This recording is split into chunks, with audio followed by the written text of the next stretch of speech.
Good evening, you're listening to Radio Flange Goblet, and before we sashay over to our favorite eatery, the After Movie Diner, here's a rundown of some of the other Christmas programs you can enjoy here on Radio Flange Goblet. First up, we return to the courthouse of Judge Santa. The cases are real, the people are real, the setup is tired and forced. We've got elf juggling from Munich, the Touch Rudolph Hour with Bobby Flay. 4 partially drunk middle-aged women discuss if red is a really flattering color for a man of expanding girth on Lady Chat. Reindeer grooming with Bobby Flay. A highly popular reality show based on some people who work in an elevator. It's not really Christmas themed, but it's too popular not to repeat, for some unknown reason. This week it's Floor 31, and the excitement builds as Eric might have accidentally hit 32 by mistake. There's a hard-hitting documentary, The Carolers, all about the dark, seedy underbelly of people who go door-to-door over the season, annoying people with their close harmony singing. And then there's Sleigh Maintenance with Bobby Flay. All I Want for Christmas is some meth. Not sure what that is, but it sounds overly dramatic and gritty for what will ultimately be a depressing tale of really stupid people. Shopping Nightmares with Celia Cleft. Celia talks to old ladies in a rest home in Cleveland who all suffer from shopping-related night terrors, even though none of them have stepped foot in a store for 25 years. There's Just What the Hell is Eggnog Anyway with Bobby Flay, and Have You Been a Good Boy, our weekly game show where we'll drown your son in some hot ink if he doesn't answer some really simple questions properly. All this and more this year on Radio Flange Goblet. And now, the After Movie Diner Christmas Show, which this week comes from the snowy wastes of Honolulu, where the producers assured us there'd be actual snow, but according to their Facebook page, it looks more like there's actually beaches, cocktails, and some ladies wearing what can only be described as practically nothing. Also, I've been assured that somewhere around the halfway mark, a midget will tickle a pig.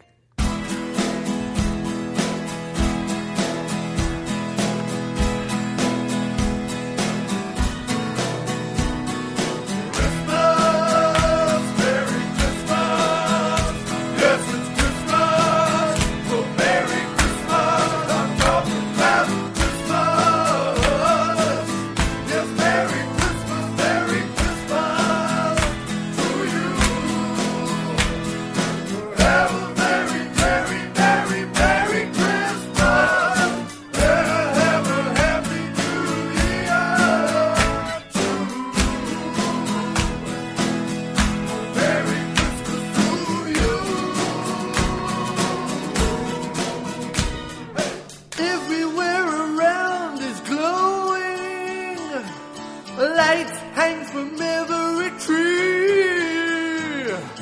People's happy attitudes and having nasty platitudes are having a deeply disturbing effect on me. Well, it's Christmas. Merry Christmas. Oh, yes, it's Christmas. Merry Christmas. I'm talking about that Christmas. Yes, Merry Christmas. Merry Christmas. Hello, and a jolly good tiding of the Merry Christmas season to you, dear listeners. Yes, welcome to this, the holly jolly Christmas episode of the After Movie Diner. And the diner this evening is decked out in all the kind of Christmas regalia you can possibly imagine. We've got tinsel and baubles and snowmen and Santas and all sorts of things that you would imagine a diner being decorated with at Christmas. So please do pretend that I am sat here in such a place wearing a jolly hat and being all very happy about the Christmas season, and not at all the reality in which I am hunched over in a cold, dark room wishing that it would all just go away.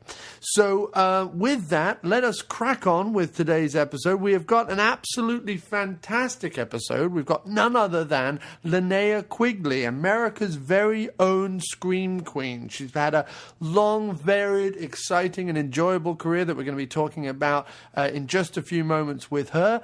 And what's really exciting is she is one of the stars of the film we're covering on this very show, Silent Night, Deadly Night. And so we get to talk to her about that in depth as well, which I can't wait to do.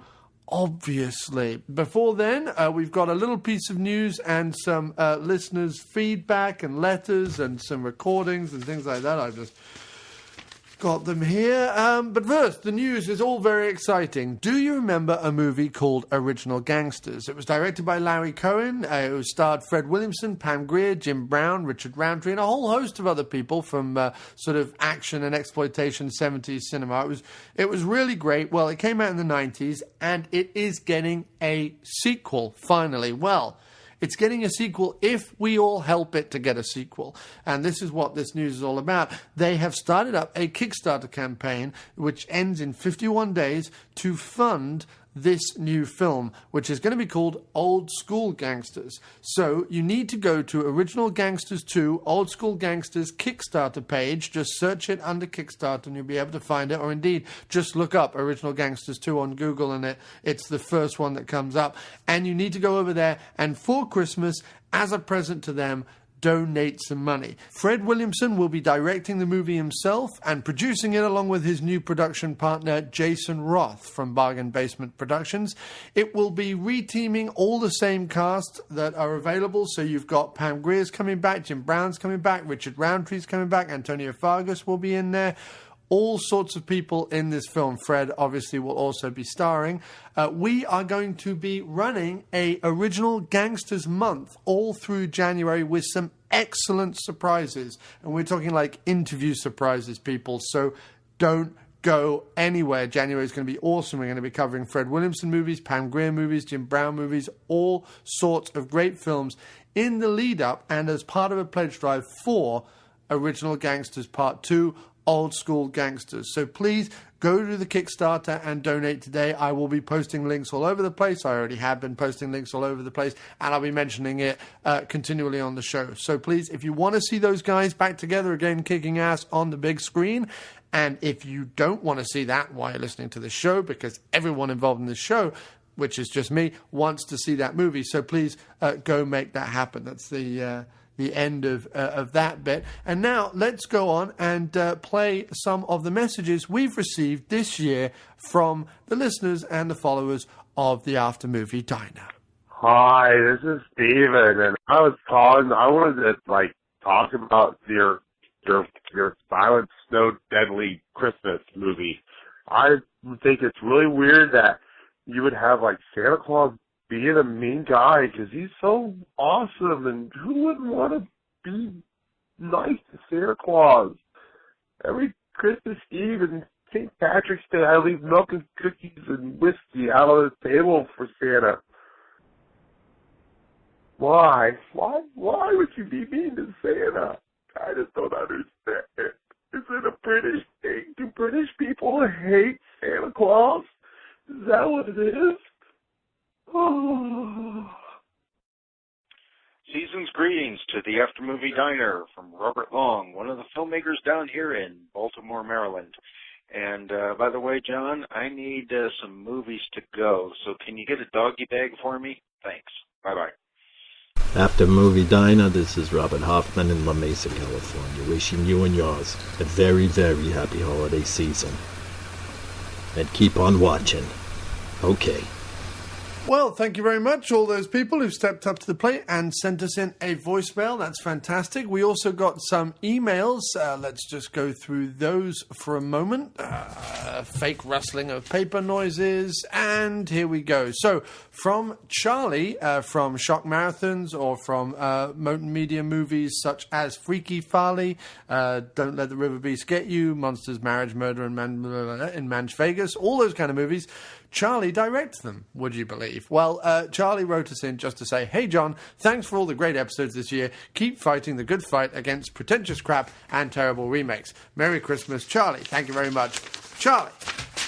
Okay, so the next one we have is from Matt Farley, who is the writer and star of all the movies I just mentioned, and also the genius behind Moten Media's musical output, which is fantastic, and also check him out on the Bone Zone and various other places. He's been on this show recently doing a Woody Allen thing, so check out Matt Farley, motonmedia.com, shockmarathons.com, check it all out. And he writes, more fake paper rustling here, Happy Christmas to the After Movie Diner. Silent Night, Deadly Night was a very good movie, until I watched Silent Night, Deadly Night Part 2. Part 2 makes the original obsolete. That's because the first half of the sequel is filled with all the best scenes in the original. There's not a boring moment. Then when Part 2 begins, after more than 30 minutes of flashbacks, it's even more entertaining than the best moments of Part 1. The lesson learned, lots of good movies would be better if they were half as long. Therefore, if you're making a movie, make 2 movies and squeeze them into one. More entertainment, less filler. Well, thanks very much, Matt. That's a good recommendation for Part 2. I don't know if he was saying that we shouldn't have covered Part 1, so maybe we've done it wrong and it was a mistake. Maybe we shouldn't have done Part 1, and I don't know. But anyway, thanks for writing in. That was a fantastic letter. Only kidding. Okay, so now we're going to move on. Andrew Buckley writes. Andrew Buckley, who has just, by the way, released his second novel, Stiltskin, available for purchase on Amazon.com, Barnes & Noble, Kobo, some lots of other places. Check out Stiltskin by Andrew Buckley. Google it or go to Amazon or look for it. Anyway, find Stiltskin, Andrew Buckley, Google those words, find that, purchase the book this Christmas season. It's fantastic, and there will be an audiobook version done by yours truly, that's me, coming up in the new year. But until then, go buy either the physical book or the digital version, ebook, or whatever they call it. I don't have a Kindle, but if whatever they call it, go find it, buy it. It's amazing. Anyway, he writes, Merry Christmas to the After Movie Diner podcast and Dr. Action. You produce stellar shows with amazing commentary, interviews, and entertainment, all for free. That's the gift that keeps on giving all year round. Lots of love and Christmas cheer to you and your family. Well, thank you ever so much, Andrew. And David Brighton says, Happy Christmas, melon farmers. If you see Santa, best hit him over the head with the poker, just to be on the safe side. Twice. Rick Peter Peters, one of my favorite double Peter named persons, he writes, I introduced this movie to a friend this year. He's talking about Silent Night, Deadly Night, and he said his friend noted that Santa was very strong in some scenes, but was easily knocked over by empty boxes in the stockroom. In one scene he lifts a guy up with just one arm and strangles him, and like he says in another scene, gets knocked over by some boxes. So well spotted there. And lastly, another fan of Silent Night, Deadly Night 2, who clearly didn't realize that we were covering the first movie, Andreas Bengtsson. I think you really need to tell me how to, or phone in or something. Just tell me how to pronounce that last name. But it's Andreas Bengtsson, I think. Anyway, he's a wonderful chap. I'm not knocking him at all. He's lovely. He writes, sadly, the first movie lacks Eric Freeman's eyebrow acting from the second, but a damn fine slasher nonetheless. Not to mention that the first movie consists entirely of original footage, something that the sequel can only claim to be 50% of. All right, I think that's all the messages that we got. So a big thank you for all of those. Obviously, you can contact us on Twitter at After Movie Diner, on Facebook at www.facebook.com/After Movie Diner. You can now call us and leave us a voicemail at 347-669-0053. That's 347-669-0053. Or if you want to leave a free voicemail that doesn't cost you anything to call or anything like that, you can actually do it through your computer over at SpeakPipe. That's www.speakpipe.com/After Movie Diner. Just look us up or go to the website aftermoviediner.com and all the links are there. Anyway, thank you ever so much for sending in your feedback, your comments, your nice messages, everything like that.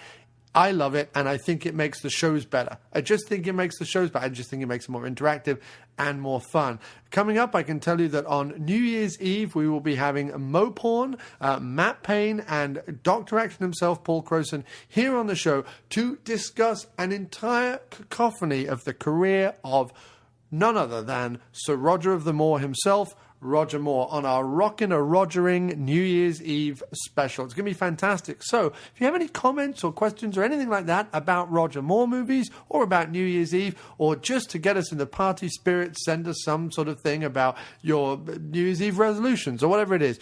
why not email us at aftermoviediner@gmail.com. Call us 347-669-0053 or leave a voicemail on SpeakPipe, www.speakpipe.com/aftermoviediner. Thanks very much. From the folks that bring you the blogs at nerdlunch.net and cavalcadeofawesome.net, it's the Nerd Lunch Podcast. Join CT, Jeej, Pax, and the ever-rotating fourth chair every week covering a variety of topics in movies, TV, comic books, fast food, snacks, and more. Nerd Lunch is available from iTunes and nerdlunch.net.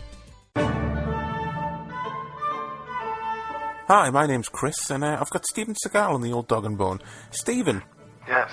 Have you ever desired to hear a weekly movie podcast hosted by two fellows from the northeast of England who run their little hands through the week's movie news and then cap it off with a review or two, ranging from all sorts of genres: kung fu, anime, straight-to-video tomfoolery, bit of horror? No. Well, you're a dick who doesn't know what he's talking about. I don't even know why I'm asking you. I'm sure there's other people out there who have desired to hear such a thing, so if you're one of those lovely people, pop on over to wafufm.com, that's WAFUFM.com, and check out the show. You can also find us on iTunes, TalkShoe, and Facebook at facebook.com/wafublog. Wafu FM, it's a podcast that's good and stuff. Shut up, Stephen.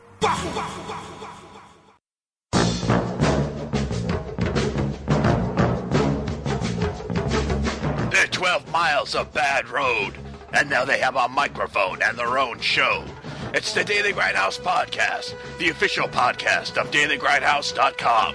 Starring G. You tell that bitch who sent you here how sorry I am I can no longer be her friend. And the man called Perry.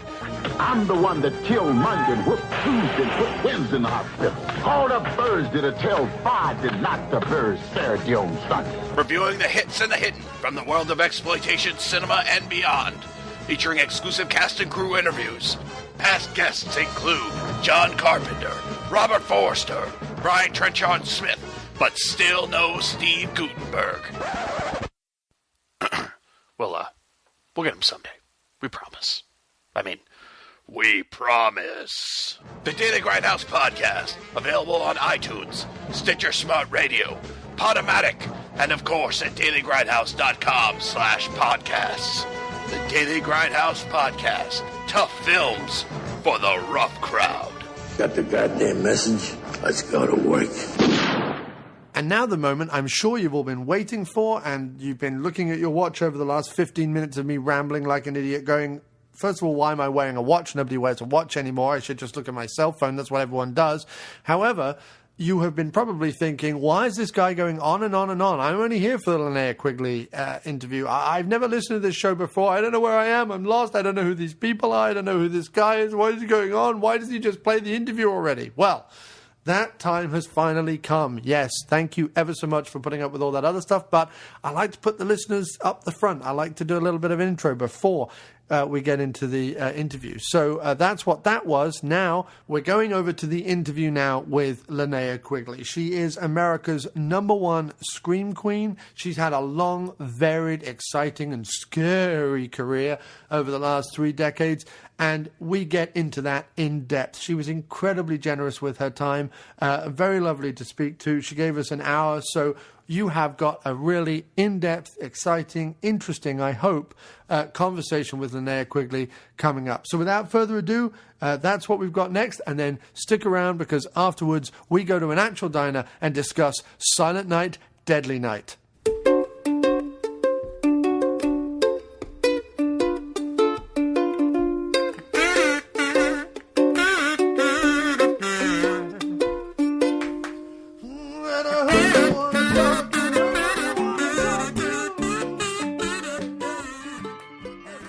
Well, this is lovely. Thanks ever so much for agreeing to be on the show, Linnea. Thank you for this. Oh, I know. Even with all the troubles, it's worth it. Well, let's hope so. let's hope it's a good experience for you. You must do a million of these. So thank you ever so much for being so generous with your time. So let's kick off. My first question. So, Linnea, is it better being America's #1 scream queen than just another American sweetheart? Scream queens have got to have more fun, right? Yes. The Scream Queens just want to have fun, I would say. That's got to be another song that I do. I think it's better to be a Scream Queen because you have more longevity. Otherwise, you're just another actress who hits their plateau and then just goes away. Right. But with the Scream Queen, you're kind of remembered like with that kind of cult status forever. Yeah, because you build up a fan base, and horror and cult fan bases seem to be wonderfully loyal. They are very loyal, yes. So what does it mean being a Scream Queen to you? And was it something that you always set out to be, or you happily grew into it? I never set out to be it because I was just really shy.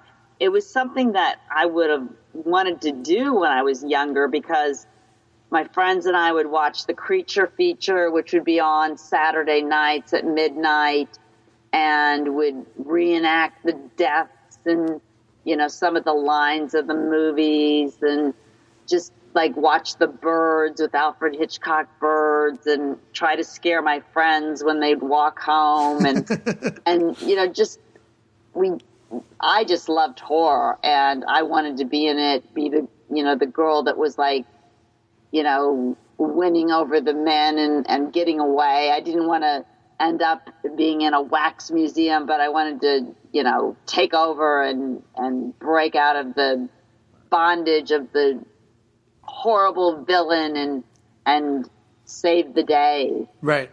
Yeah, I noticed you've often portrayed a sort of tougher, but you're not a Scream Queen that's, you know, happy to just be a victim. You play a sort of tougher, stronger, you know, role model role almost, you know, in some of the performances. Was that intentionally from you, or did you just find that in the writing of the movies? That was intentionally from me because when I first started out, I was the victim. I was the girl that would run and fall, and then the axe would come down on my head.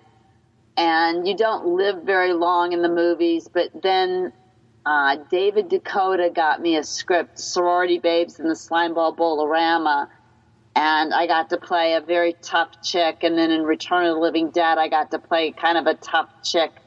So it was something that I wanted really bad and put out there in the universe, and it luckily came back to me. Yeah, it's fantastic, because what it does is it sort of... It takes away that exploitative element sometimes that are in women's roles in horror and cult movies, and you kind of own it. You know what I mean? You then take charge of that appearance, and it's fantastic. Yeah, and everybody remembers the girl that was like tough or you know, would go after the monsters or the demons, whereas they wouldn't really remember the girl that just died in the film. Yeah. Although, you know, arguably, even in your early roles where you might have a small performance where it might end up with a death, people remember those, you know, quite vividly, quite iconic in a way. Which is good, because this leads on to my next question. This episode is going to be our Christmas episode. So this is our seasonal episode. Oh, a memorable death. Yes, we're covering Silent Night, Deadly Night, which is going to be 30 years old next year, which is incredible, right? It. Yeah. So let's talk about that film. How did you get your part in that? I went to a audition with Stanzi Stokes as the casting director. And it's kind of big because I went on so many auditions and got turned down so many times. And I went on this one, and probably one of the things that they wanted was a girl that was lightweight, because they had to lift her up so many times doing the antlers scene. Yeah. So I think, you know, my acting and then also being of slight build, I got the part. So I was really happy. I didn't think it would be this outrageous movie that mothers heckled and everything, and that it would be such a hit, and there'd be 1 and 2 and 3 and 4 and 5 and 6 of them. I was really shocked about that. Yeah, had you known that, you would have said, "Can I come back in 2 as a zombie or something?" Oh yeah, I definitely would have. I would have said, well, I did come back in 2 because it was a flashback. I think, yes. From what I've heard, the whole movie was a flashback. The first 45 minutes or something, or 35 minutes is a flashback, and then after that it becomes a very odd movie. Oh, no, that's very strange. Yeah. That's very strange. From what I remember, I think the director was not a horror director. I think he did the Grizzly Adams movies or something, if I remember. I'm not, funny enough, I've got a good friend of mine who is a filmmaker in his own right up in Massachusetts, and he knows Part 2 much better than I do, so I couldn't answer that, unfortunately. I mean, I'm a big fan of Part 1 and have seen it many times. We saw it recently for this episode in the Fangoria screening in New York, but I've only seen Part 2 maybe once or twice, so I don't know about the director, unfortunately. Right. I can understand why you don't study much of that. No, it's the second one has become famous for the garbage day bit, because he goes around with a revolver or a handgun shooting at people in the street saying garbage day, and it's become this sort of jokey cult thing. But I'm going to have to see that then. Yeah, I would fast forward the first 45 minutes though, because that's the movie you're in. It's like I've seen this one before. I've seen that and I've been in that. I hope you get residuals from the second one as well. Then I do. I signed something with Screen Actors Guild, and I do get residuals. They're not a lot, but yeah, it's kind of fun to get them. Fantastic. Go to the bank and show off. Yeah, right. Exactly. So along with Graduation Day, which was obviously very early in your career as well, this is a classic of the slasher genre. Do you like slasher films as a general, or were you more different strains of horror? I kind of liked I did like Texas Chainsaw Massacre, but I really liked the old ones, like when Vincent Price did Murder in the Rue Morgue and Wax Museum. Yeah. And Alfred Hitchcock Presents. Some more like the ones where there's a suspense of really, why is this happening? What's going to happen next? Yeah.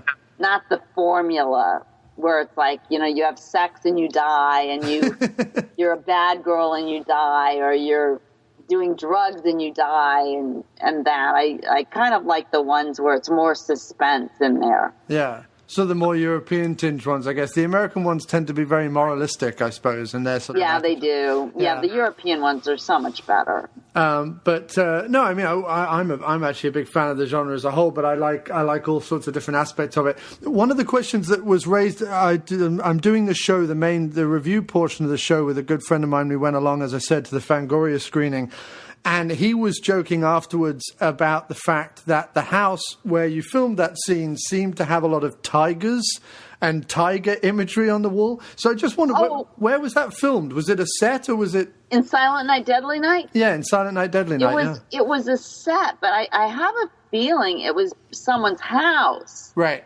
They're like tigers. Mm-hmm. And it was in Utah. Yeah. Where there's a lot of Mormons. So... Right.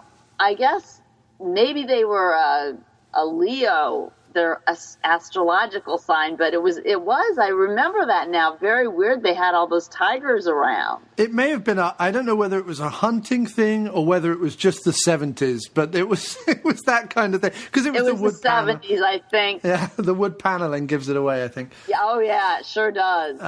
And so, whose idea was the pool table, and was it as uncomfortable as it looked? If I remember right, it wasn't a comfortable surface to be doing that on. No. It was very uncomfortable, and it was the writer and director's idea to do it on the pool table for some reason. I guess they found that erotic. Yeah. And it was their idea, because they had to have the antlers go through my stomach. It was their ideas that I would pull on my pants instead of a woman pulling on her top to go upstairs. Right. Yeah. Plus, I suppose they get more exposure then for the next few minutes while you're being chased around, I guess. Oh, yeah, that's right. There's a little extra boob action going on. Yeah. I was surprised. Obviously, I watched a few of your interviews to hear that you were, nervous or shy or whatever. And yet, I think on screen, you're always seen to be quite a ballsy performer, Is that something that just happens when you are acting the part and you're on camera, or does it take a lot to kind of psych yourself up for that? No, I think it's just something that happens. You kind of lose track of like anybody being in there, and you're just acting. It's just, when you turn a video camera on somebody that's shy, they'll do like a striptease or something. It's like, it's very strange. No. Cameras do weird things to people. Yeah, But they can make the most confident people inept, and they can make the most shy people brazen, I suppose. Yeah, that's a very good analogy. But I just kind of forget everybody's in the room and do what I need to do. I mean, luckily there's a script there, and I know exactly what's going to happen. I know the parameters, so it's not, something that is going to be a surprise to me. No, of course. And what did they have to do, just lastly on Silent Night, Deadly Night, what did they have to do to achieve the impaling on antlers thing? I mean, is that actually you hanging up there, or was there a body or something? Yeah, back then they liked to really torture you. Right. They put this contraption that came out of the wall that was, I liken it to a bicycle seat, but metal, that kind of jutted out, and I had to straddle it with all my weight without any bicycle pedals, and then they put these antlers in my stomach, and anytime I was breathing, the antlers would just go boing, boing, boing and move.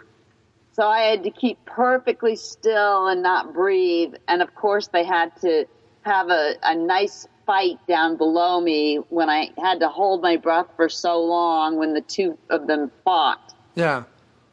But it was really hard because it was cold in that room, and they kept spraying it with dulling spray, so that fumes of that stuff was horrible. Oh, I can imagine. And just being kind of uncomfortable on that thing I was straddling. Yeah. So, I definitely have suffered for my craft. Yes, well, I mean, luckily it kind of, I suppose if you know anything about the making of movies when you're watching them, it does come across. Like you're watching that scene and you get caught up in that scene, but there's also a part of my brain when I'm watching it that goes, oh, poor Linnea, look at her hanging up there. That must be really uncomfortable. I can only imagine. That's your movie side where it's not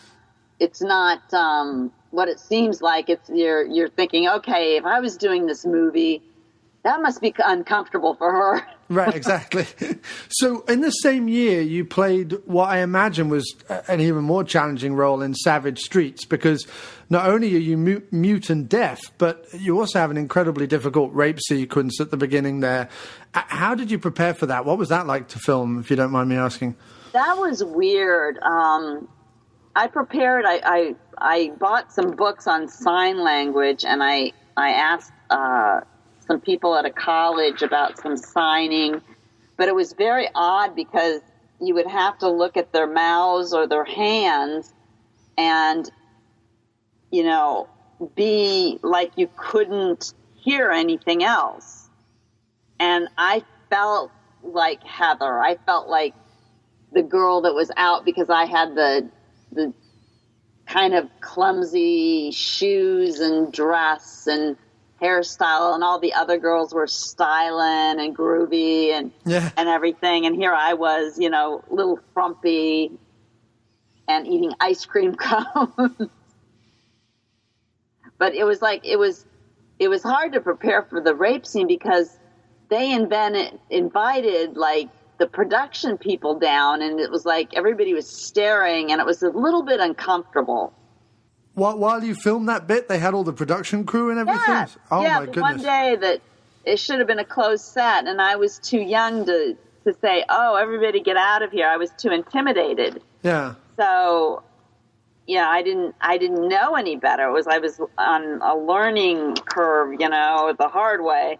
But they invited people down, so that was kind of creepy. And then you said the guys stayed in character, the jocks? The guys stayed in character. They were very mean, and I was just like, the one time when they tore my shirt off, it like tore my shoulder because the material didn't really come off. So they did a really good job scaring me. Yeah, well, I can imagine. Oh, okay, that legitimately sounds horrible. Oh yeah. Because I was going to ask whether seeing Linda Blair's character in that, and her sort of strong obviously she had been known as a child star in a horror movie, whether her then going on and playing this sort of strong female role model was something that, you were excited by in that film or interested by in that film. Was that something that struck you about that movie, or did you not want any part of it after your bit? Oh no, I thought it was great. I loved like her scenes when she's like getting dressed to go get those guys. It's such a great scene where you see all the instruments of torture being laid out and her zipping her boot and her cleavage and her little quips to the guys when she's going to kill them. I love it all. Yeah, it's funny because cult movies, horror movies, B-movie, action movies, that kind of stuff, while they often get credited of being very sexist or misogynist, they rarely get credited for actually they give more strong roles to women than mainstream movies, certainly back then it seems. Yeah, they did. It was all about, it wasn't until the first film that I remember of a strong woman was Alien with Sigourney Weaver. Right, yeah. Before it was the guys were in charge and they were the tough ones and Arnold Schwarzenegger and Sylvester Stallone ruled, and then all of a sudden Linda Hamilton was in Terminator and she was like buff and taken over, and Sigourney Weaver, and it started to grow that they liked tough chicks. Yeah, because I always think of people like Pam Grier, Linda Blair, yourself. Oh, yeah.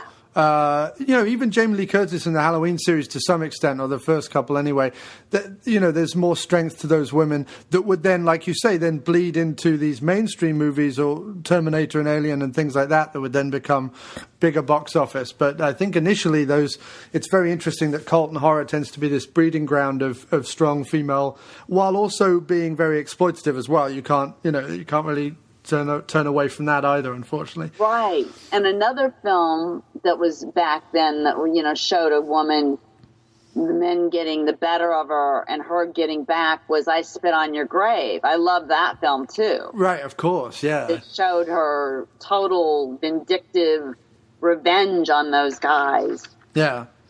No, and it's. I think it's great that those genre movies allow that. I think it's forward thinking in their own weird exploitive way. Exactly. So imagine out of all of your roles, and we touched on this a bit earlier, that the character of Trash from the film Return of the Living Dead is one of the most enduring. And I'm sure you get asked about this all the time, so I apologize if you're having to say the same stuff. Why do you think that is? Why do you think that character in particular, and what was it about that movie that you think really struck a chord? Well, I don't know what it is about that character, except I think she represents what a lot of people would like to do in life and just kind of say, oh, fuck that, I want to do what I want to do. Yeah. But the movie, just like, it was the right time, everything was aligned. It was a combination of the cast, the director, the writer, which was the director, the music, the art direction, just everything worked. The effects, just everything worked in that movie so well, and it seems to be, I don't know if it's just because I love it so much, but it seems timeless because of all that. Yeah. What's interesting is that Night of the Living Dead obviously defined a certain type of zombie film that hadn't been seen before. And it's interesting that it's not until Return of the Living Dead, which obviously references Night of the Living Dead as if it was real, that you get the next shift in zombie film culture, which is obviously the introduction of A, zombies talking, but B, more importantly, the idea of brains. And that has just become something that, if you see a cartoon with a zombie in it, or if you see like a zombie doll or a toy or something like that, it's all about the brains now. Zombies eat brains. And that comes from Return of the Living Dead. I mean, that's entirely the invention of that movie. So, yeah, you're right. Somebody brought that up about a year ago, and I didn't even realize that. Really, but you're right, which is so cool. And they have the fast zombies, the slow zombies, the people that like the fast ones, the slow ones. I liked in Return of the Living Dead that the zombies thought and talked. That was kind of fun. Yeah. that made it even scarier that they could almost have the intelligence of when they were alive. Right, and that's something that Romero had dabbled in Day of the Dead with the Bub character and the idea of him being able to use a weapon, which is obviously frightening, and then it's obviously expanded on in Return of the Living Dead. I think it's really interesting that Night and Return of, obviously they're linked by, is it John Russo? John Russo, yes. Yeah, who links the two. But it's interesting that they both define a very strong section of that genre. And really, it wouldn't be until 28 days later, I would guess, or maybe the Dawn of the Dead remake, that would then change it again with the sort of fast-paced zombies and things. But yeah, I really liked the fast-paced one because you don't know where it's coming from. The cameras are moving so fast, and it's just frantic. It's almost like what you'd feel like if you were in a situation like that. Yeah, exactly. And I asked some, I think you re-shared this actually, but I asked some fans on the Facebook page to contribute some questions. And in fact, one of them we were just talking about, my friend Jonesy in the UK, he asked how you felt about Return of the Living Dead now and what was the working relationship like with the cast and crew on the film? It was good. It was different for everybody. I know a lot of people had trouble with Dan O'Bannon, but I didn't have any trouble with him. I just did what he said and, went along with the program because I really trusted him. There were there were arguments, throwing things, just a lot of things because of the tension, because we had the parameters of just bringing it in on a certain budget and certain time, and Dan's mind is so big and he wanted to get all that on screen, and it was a lot of stress for him. So I think that's why a lot of arguments and things like that arose. But you personally, you had an okay experience with that? Or I had a great experience. I mean, cool. Besides being really cold, buried in mud, getting strep throat, just kind of suffering even more than Silent Night, Deadly Night, and having that makeup on my face and on my body. I am so happy and glad that Stanzi Stokes had me come in again and read for the part, because I'm just very proud of that part. Well, it's a good iconic look, isn't it, with the hair and obviously everyone talks about the grave dancing scene, but just in general the look of it, not so much the nudity, but just the way it looks. It's very a sort of iconic look with the red hair and then the pale skin, and it's just got a good kind of punk aesthetic to it, I think. Yeah, it did. And it's kind of like what all teenagers would like to do, and have fun going to a graveyard, and of course you're immortal then when you're that age, so you don't think of death. And well, I thought of death a lot, but you don't think of it like you go when you're in your 60s and 70s. It's a whole different thing. Right. You're not so quick to go to the cemetery, so it's like it was fun because these kids were like just immortal in their own minds, and then things turned around. Yeah, and it all went pear-shaped. They all got in trouble. Jones, you also wanted to know: are you planning on doing any UK conventions soon, or have you got any great convention stories? I would love to. I'm hoping somebody will ask me over there. I haven't done. I did a movie called Cannibals over there, but that was like close to 10 years ago. Yeah. And then almost 20-some years ago, I did it was a media tour for, it was called The Imp over there, Sorority Babes in the Slam Ball Bolorama. Yeah. And Hollywood Chainsaw Hookers. Yeah, that was a big rental. A fun time. I went to Forbidden Planet and signed autographs. And boy, if somebody knows how to get me over there, I'd love to come over, because I love the English. They love horror, and it's just great fun. Yeah, I mean, I remember, it's funny. With hindsight, people have, I think, divide movies up more into A movies and B movies now than they ever used to. Because I remember going to my local video store as a teenager and Hollywood Chainsaw Hookers being on the same level, the same shelf, the same area as whatever the Hollywood A picture was that was out at the time.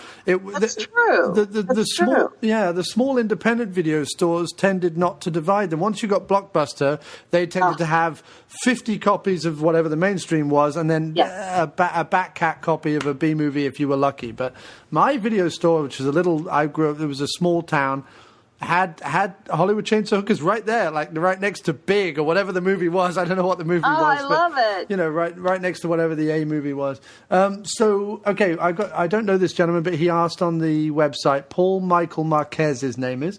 Okay. He said, because of some of the nude scenes that you've done in films, were there any situations with actors on your movies either being awkward or forward with you after filming, or have you been lucky with professionalism? I've been really lucky with professionalism, and I kind of tease the guys. I think the guys are a lot more shy maybe than the women. Yeah. And I'll just give them a hard time about it. I'll just saying, well, everybody's going to be looking at you, not me. And, just give them a hard time about it.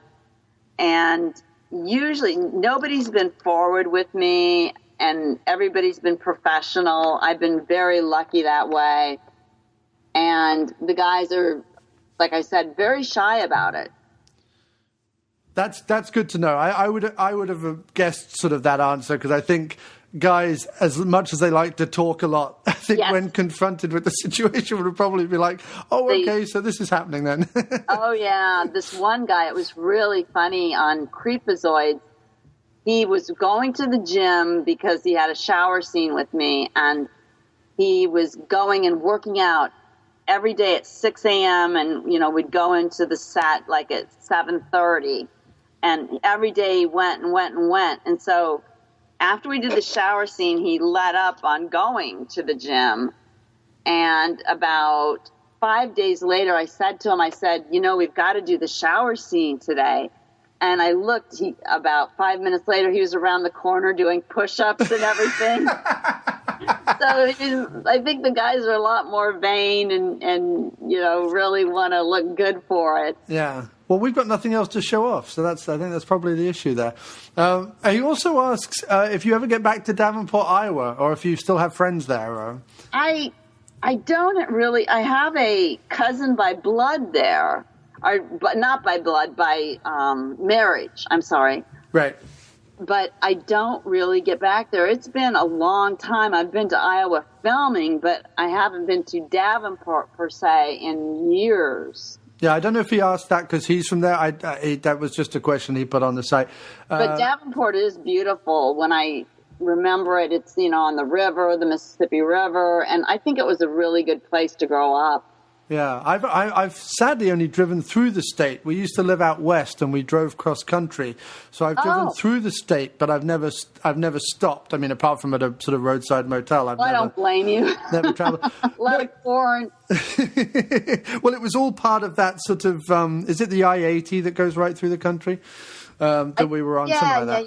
Yeah. So it was all part of that. We just drove straight through. But no, I mean, it was. I think it was snowing at the time. I think it was. Oh my God! It was late February, early March. So I think it was cold and probably. It did get cold there. Yeah. Christopher wants to know if there were any roles that you tried out for but didn't get, and how did you become comfortable with your body as an actress? They're the two things he wanted. Let's see. I tried out for Teen Wolf. I didn't get that. I tried out for Howard the Duck. I didn't get that.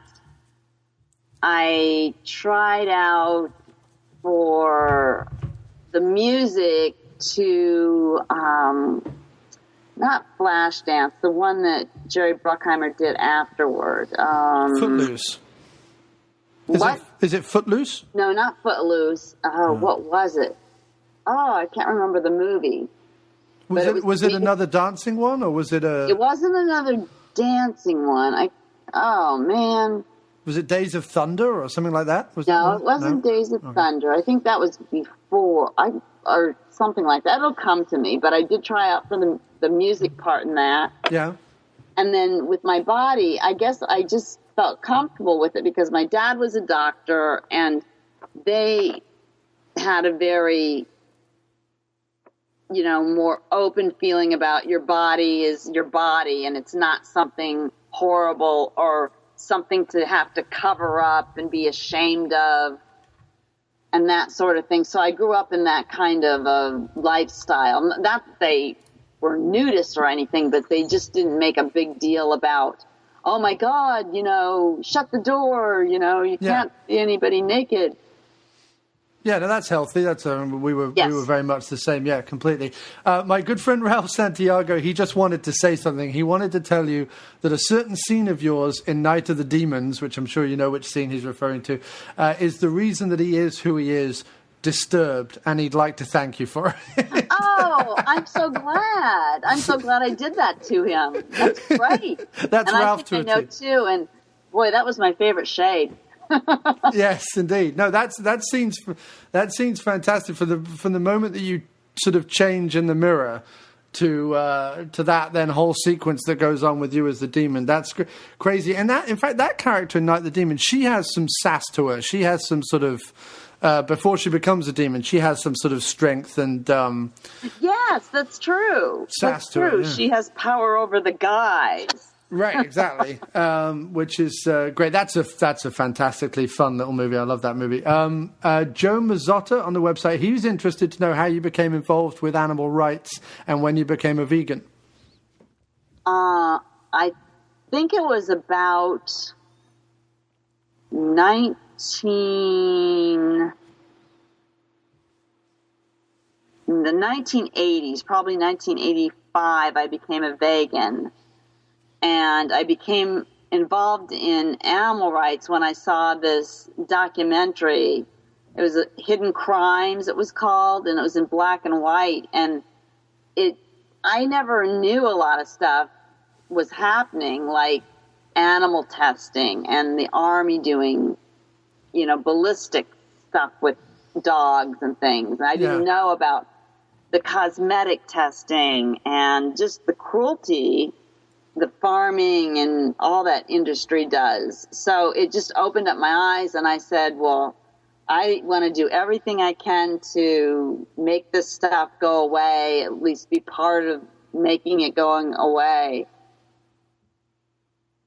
But that was a real powerful video I saw, Hidden Crimes. Yeah.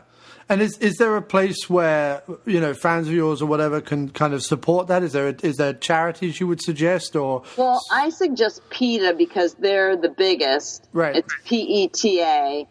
And there's one in LA called Last Chance for Animals, Krista Rose. They're very, very good. And then on my website, I've got the Wildlife Waste, in LA, the Wildlife Waste Station, and it's the Wildlife Center in Florida. Yeah. They all, come out to your house and save animals. I had some baby possums that their mother died, and I had to get them off the mother's nipples, which is really hard to do with a possum. Really? I didn't know. Oh, they suck them in. It's crazy. But They come out and they take them and they rehabilitate them and let them go then when they're strong enough. Oh, excellent. That sounds fantastic. Yeah, I know people listening, they might be, they might want to take that further, so it's good to know places they can go. Yeah. I mean, one little step after another. Definitely. No, I completely agree. So Night of the Demons was brought up. We were talking about that. It's getting a new Blu-ray next year from Scream Factory. So what can you tell us about filming that, and what's it like sort of to see films like that suddenly on this, brand new format and getting all the bells and whistles and the new effects and everything? So I think it's really great that it's getting the acclaim that it needs because it really kind of fell back there. It wasn't really well known. There were the real horror people, which maybe we'll get into later, that loved it. And now my problem is I'm not a big fan for horror movies and movies of watching Blu-ray or high definition because it takes me out of the experience of that grindy look. Yes, I know exactly what you mean. Actually, it almost makes it seem like I'm behind the scenes, not someone that's just watching a film. And I'm really on the fence about that. I don't have a HD TV because I just like the grindiness of a movie or TV show, unless it's like a wildlife special or something like that. Right. Yeah, no, I remember when we, like, obviously I was old enough to have quite a big VHS collection when that was the format. And I remember the first time, obviously there was a lot of movies that were banned in England because England had actual censorship. And the nasties. The video nasties, exactly. Yeah. And so, but these movies would be handed around, tame really by today's standards, things like The Evil Dead and Texas Chainsaw Massacre and stuff like that. But they would be handed around on these bootleg VHS that didn't have labels or a fancy cover or anything. They were just like rattly old VHSs that had been watched 15 times, and you would put them in, and it would almost be because the video was almost scary that you just had the video. You didn't even have to watch the film. You just knew that this was a thing kind of born of evil, Yeah, you're right. That's true. It had a whole thing to it, it had a whole, and then when you put it in, like you say, it was grainy and it was grimy and you couldn't see sort of, now when you watch The Evil Dead, particularly on Blu-ray, you see all the effects. It's all cleaned up. It's all too bright. Everything's too bright. And I just, some movies I think works great on the format, and I think every format has its benefits and every format has its negatives, but I do agree with you that those old horror movies, the ones from the 70s and the 80s, it's nothing like watching them on VHS or even projected, like a 16mm projection of them or something is fantastic.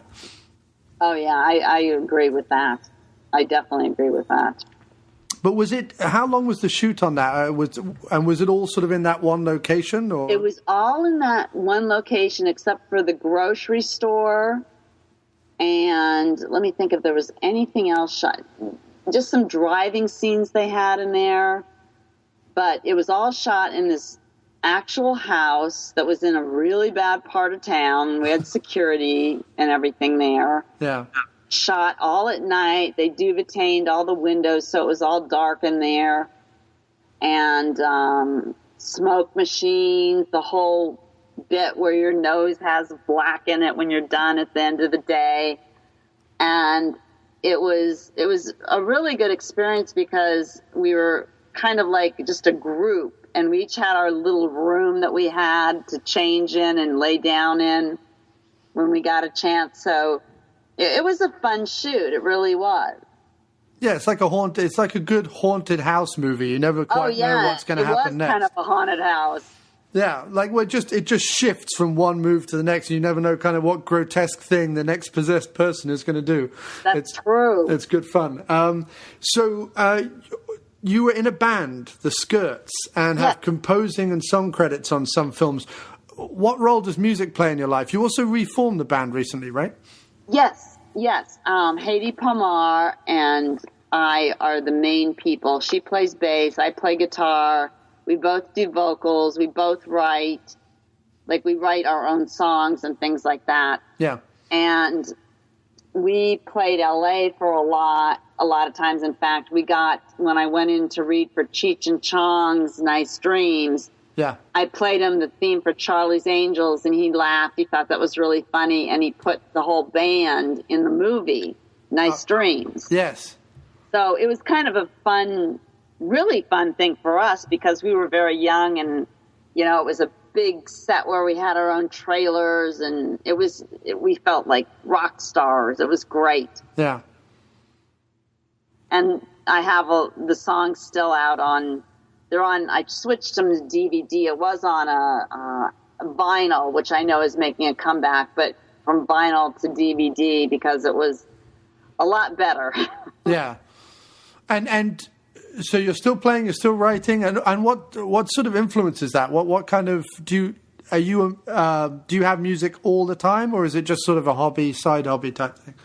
Right now, because the movies and conventions and doing everything kind of took over, it's more of when I can do it and when Haiti can do it, because we don't live that close anymore.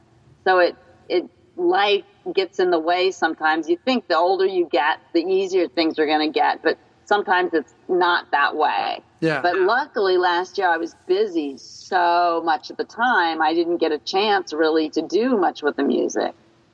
But we're hoping to. We hope to get someone to finance another album and start writing some more. I always need a reason to write. I'm not one of those people that are good at I'm going to write a song. Right.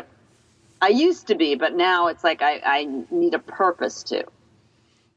No, I know exactly what that's like. Yeah, I'm a musician. I write a lot of stuff, and actually doing the show, it meant that every week I was sort of, I have no inclination to write a song. What am I going to write a song about?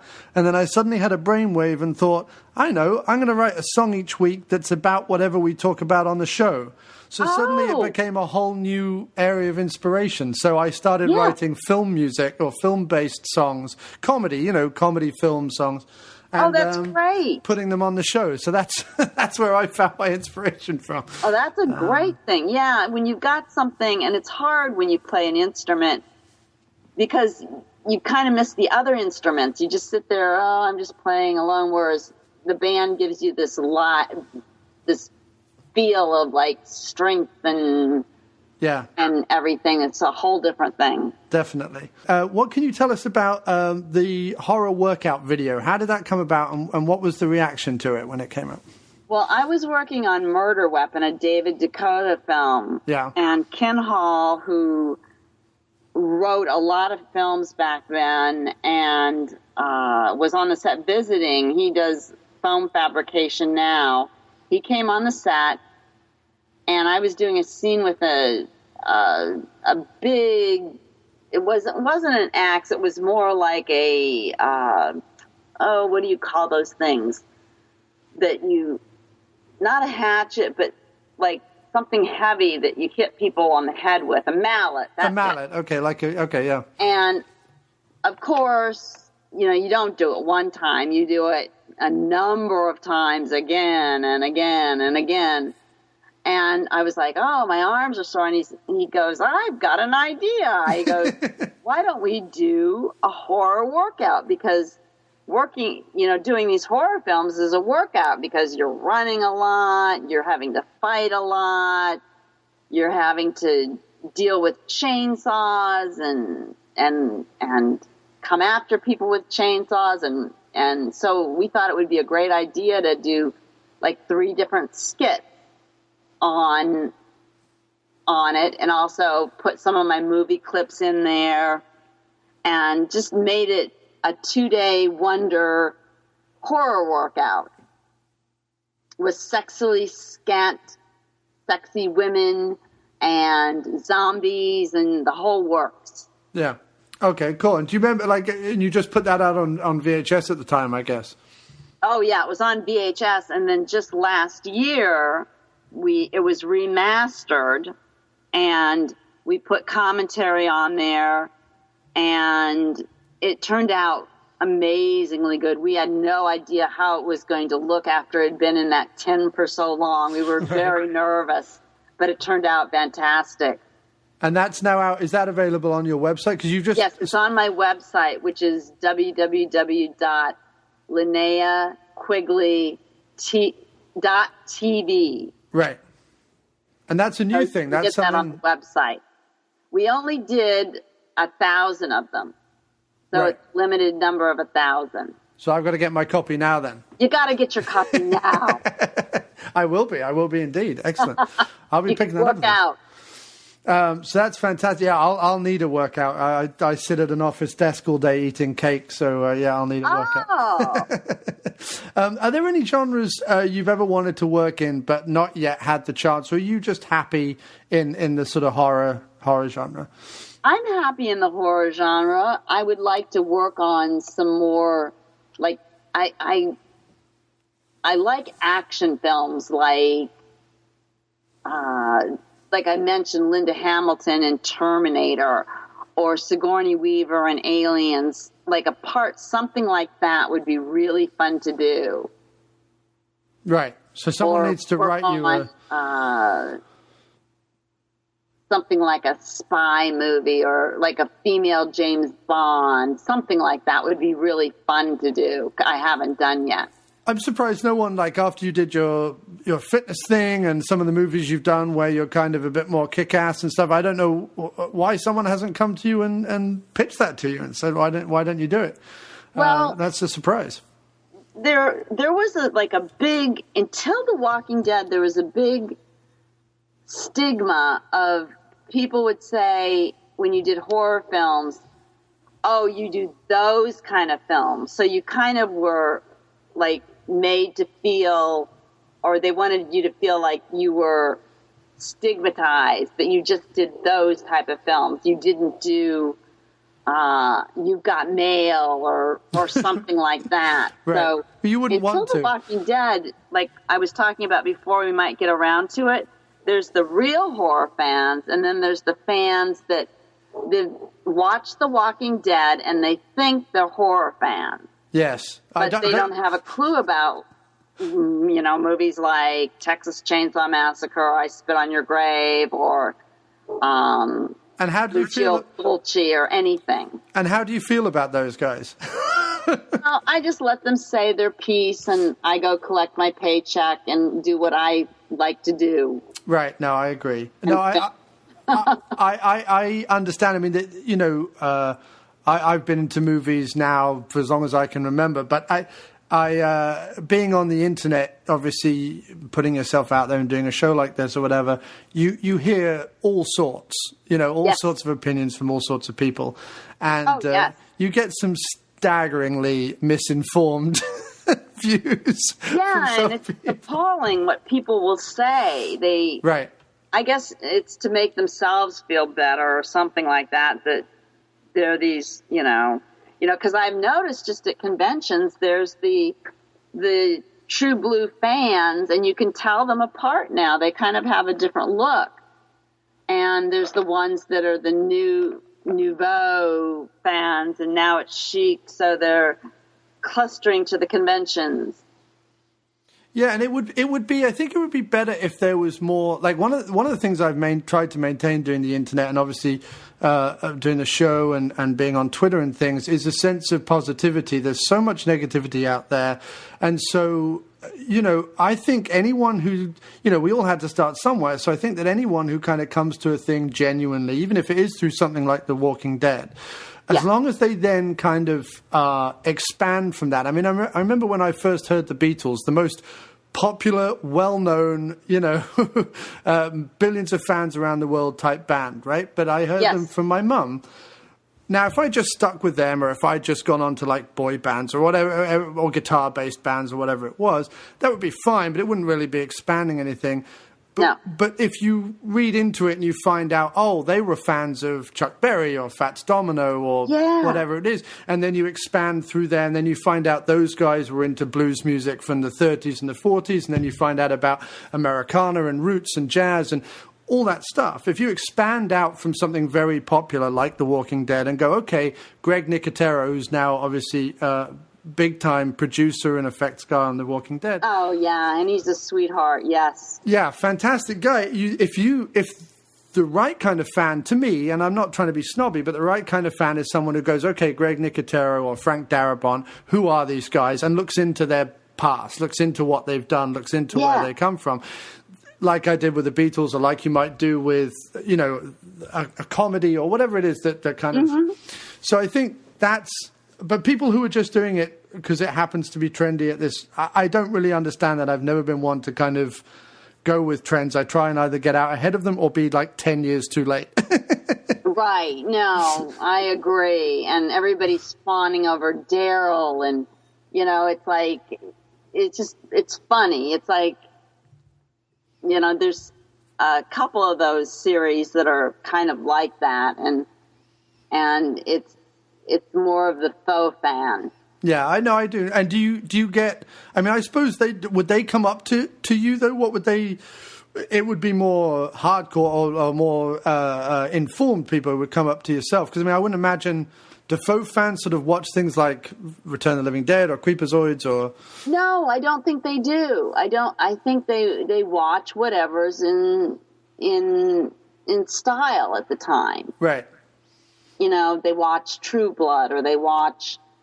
I can't... all these series, I can't... they're not ones I really like. I mean, I watch... Yeah. I watch The Walking Dead just because I feel as a zombie fan you should kind of support it. But I can't say it's one of my favorite. I find the writing very boring. I hate to say it, but I do. I rewatched Day of the Dead again the other day, which is a movie that gets lots of stick, but I think is far better than most people give it credit for. It's a great film, the original, and the dialogue in that, the characters in that, the arguments they have, because Romero makes it all about the humans. He doesn't make it about the zombies particularly. He makes it about the humans and how petty and silly we all are. And they're the characters you need on The Walking Dead. That's the script you need on something with a bit of pep, something with a bit of excitement about it. Right. They seem to think that if they have a big violent scene, that's excitement. But it means nothing if it's not based on any real character development you care about, you know?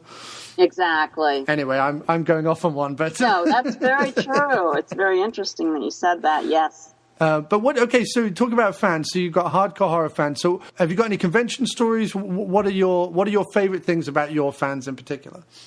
Like you said, they're very loyal and most of them I found are just so animal friendly. If they hurt an animal on screen, even if it's, it is faked, but they get very upset. And I've had things where I've taken fans that want to go to get animals out of the shelters and get them homes but it's really funny, they'll be talking, they'll go, oh yeah, the scene in Texas Chainsaw Massacre, they sawed the guy, that was a great scene.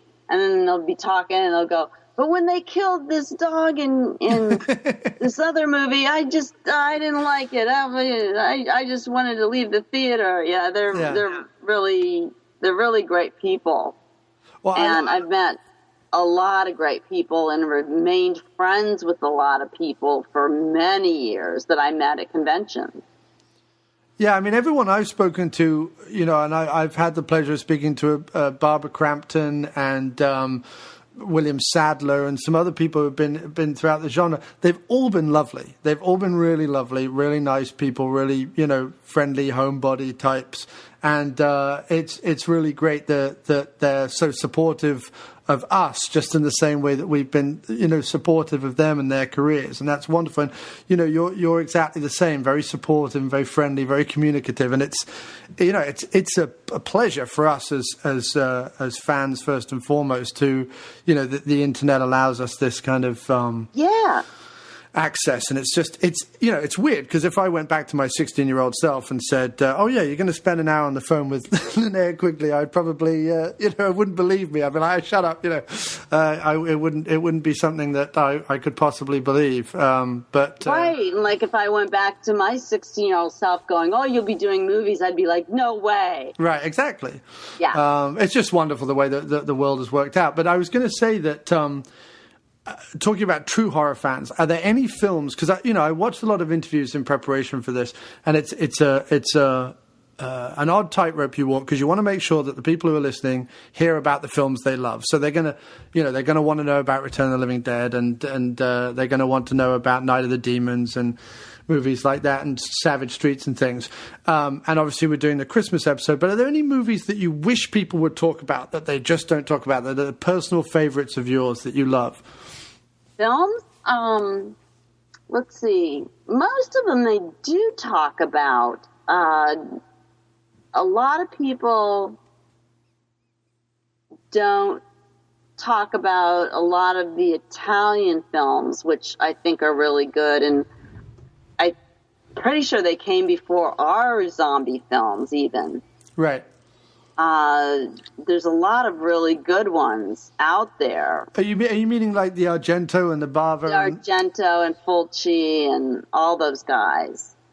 But no, I mean they're great, and we're definitely going to do episodes on them, and I've been on other shows that have talked about them. I'm a big Giallo fan. But I meant more specifically, like movies that you've been in. Like I was talking to my friend Doug the other day, and he was talking about like movies like Robot Ninja and things that people wouldn't necessarily bring up. Or I noticed you were in the Innocent Blood, the John Landis movie, and things like that.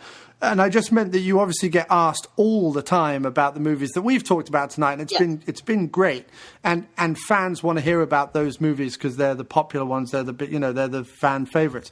But are there any ones out of your filmography that you were like, I wish someone would ask me about, Robot Ninja, or, as you mentioned earlier, the Sorority Babes in the Slimeball Bolorama and stuff like that? Mainly Sorority Babes in the Slimeball Bolorama, because I really like that film, and I think it was a good job, and it was fun, and it was just a really good romp.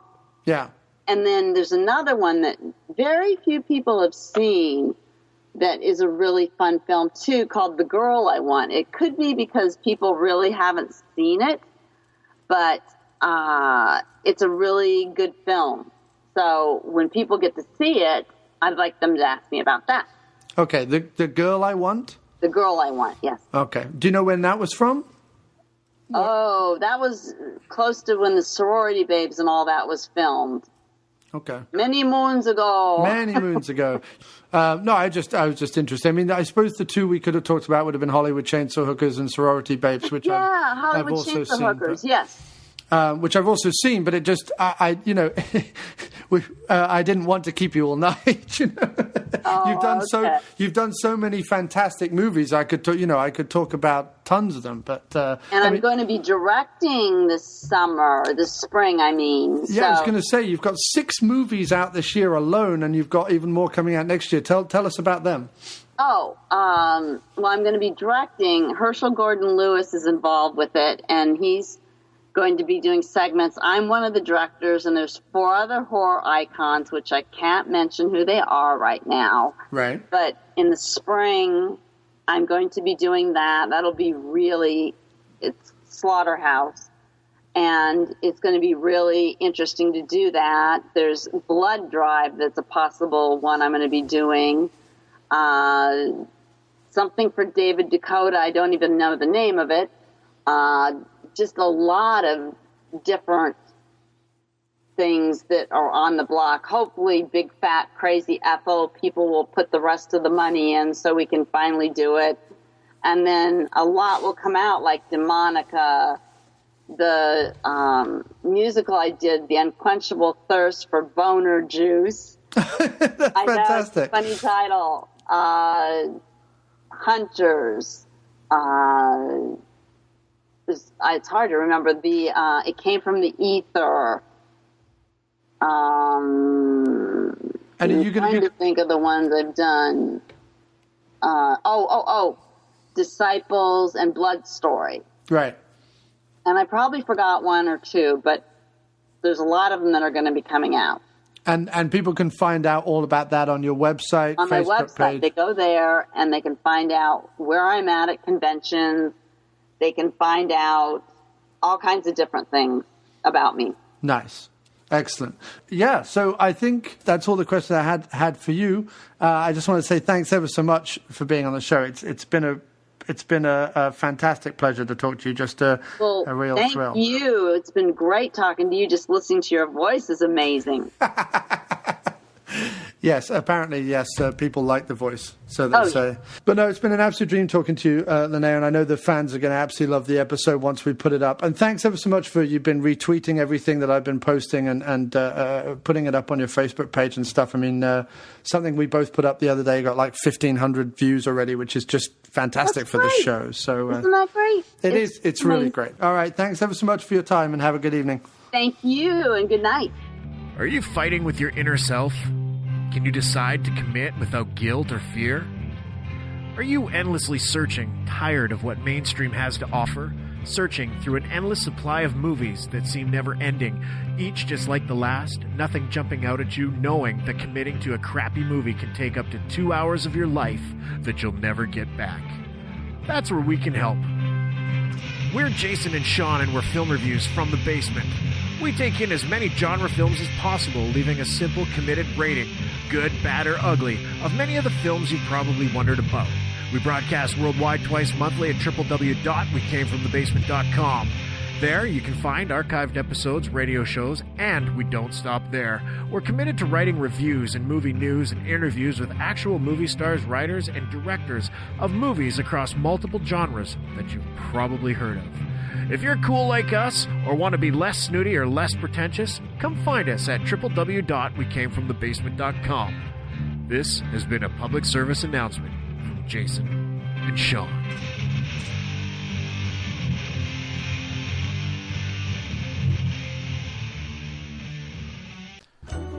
Hi, I'm Doug the Geek. And I'm Ashley the Academic. And we're the hosts of the Above the... What are you doing? We're supposed to say the title of the show, the Above the Line Podcast. Yeah, we're supposed to say it together, you dullard. Now, let's try it again. And we're the hosts of No, not yet. Hold on. I'm just kidding. Go for it. And we're the hosts of the Above...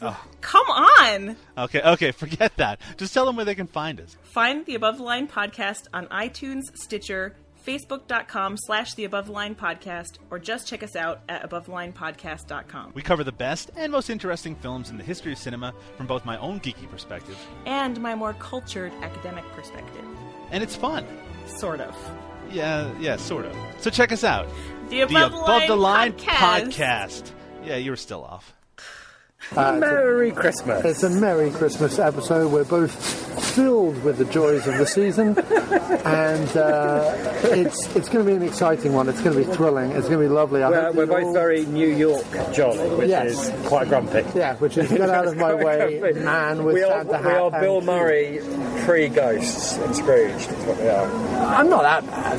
I'm not quite that bad. I'm not opening a drawer and looking at a mirror of myself to see how evil my smile can be. I'm not quite that terrible.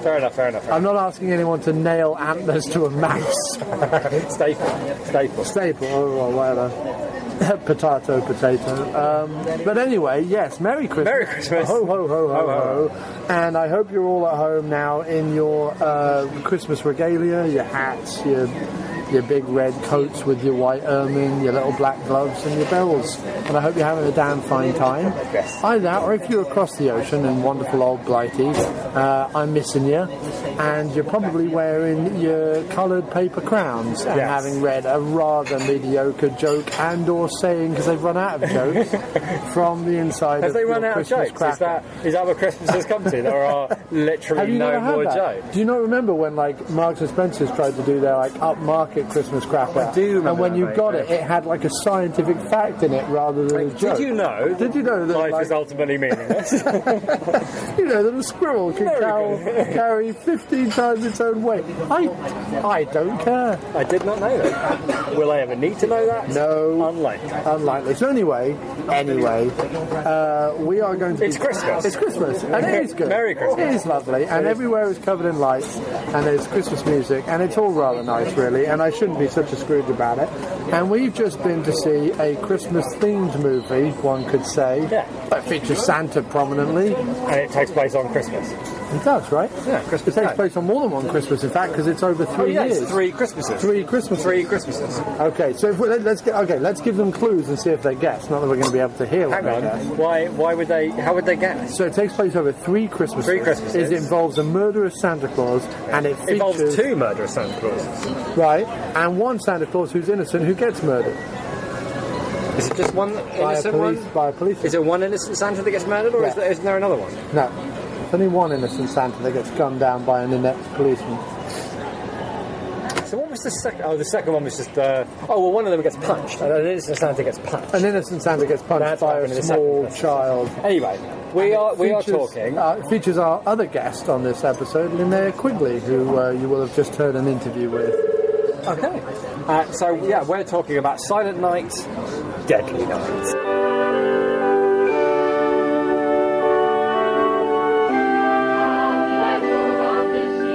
'Twas the night before Christmas, when all through the house not a creature was stirring, not even a mouse. The stockings were hung by the chimney with care, in hopes that St. Nicholas soon would be there.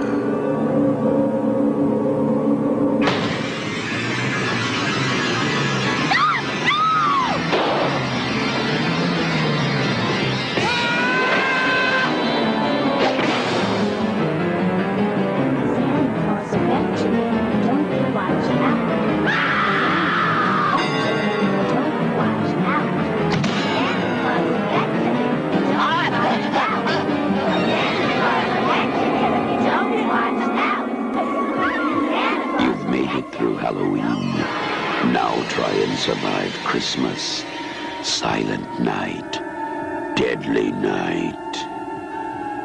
Silent Night, Deadly Night. And there wasn't a silent night in the whole movie. No, there wasn't. All the nights were filled with the screams of the innocent. They were very much... Well, I don't know how innocent they were, because a lot of them were naked and naughty. There was a lot of that. There was an awful lot of skin. There was a weird bit when just before we should. Well, why don't you, while you're choosing, should I give a brief rundown of the plot? I would love it if you did. I will give a brief rundown of the plot. In the Christmas spirit, I give the floor to you, sir. Thank you very much. Okay, so it all involves. Well, I quite like the structure of it, because instead of it being the Have you already mentioned structure in terms of? No, all right. I'm sorry. No. I quite like the fact that it was about the birth of a serial killer. It was how that serial killer came to be, and how that it starts off more often than you might think. Yes. It starts off with basically... In fact, technically, everyone in that nunnery or orphanage is going to be a serial killer. I think they started with the... we've got ourselves a murderous Santa Claus. We want to make a film about a murderous Santa Claus. And they work backwards from there. And it's like, well, what would turn somebody into a murderous Santa Claus?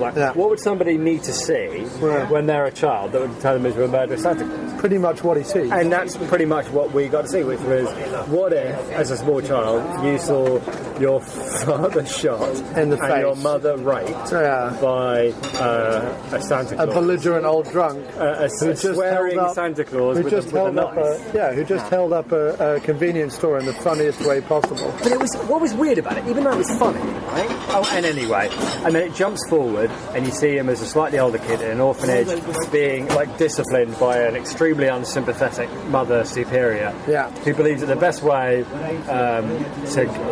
to deal with this extreme trauma. Well, there's two nuns in there. There's one nice nun, and she's saying oh, look, it's clear that around Christmas time... It's very much, I felt like a collision of psychoanalytic theories. Yeah, it was. On one hand, you had the sensible She was woman. very much in favour of the immersion therapy. You know what I mean? Very much confronting his fears is the only thing that will get him over it. In other words, beating him you with a will belt. Sit on Santa's knee, or I will hit you with a belt. Yeah. Right? Which, let's be fair, happened to you and me quite frequently. Yeah, of course. That's it's what happened. To get me to sit on all a our strange families man's lap, have been massacred. you would have to beat me with a belt, because I'm not sitting on a strange man's lap for love. That's true. For love nor money. For love nor money. Nor toffee. Although money was sort of promised, inherent in the gifts. So you were sort of doing it. But we never really saw what the gift was that he got. He opened his box excitedly. But I think they probably talked about it for a few minutes, but then it turned out they were going to break for lunch in an hour, so let's just cut. Yeah. I mean, a lot of the movie seemed to be...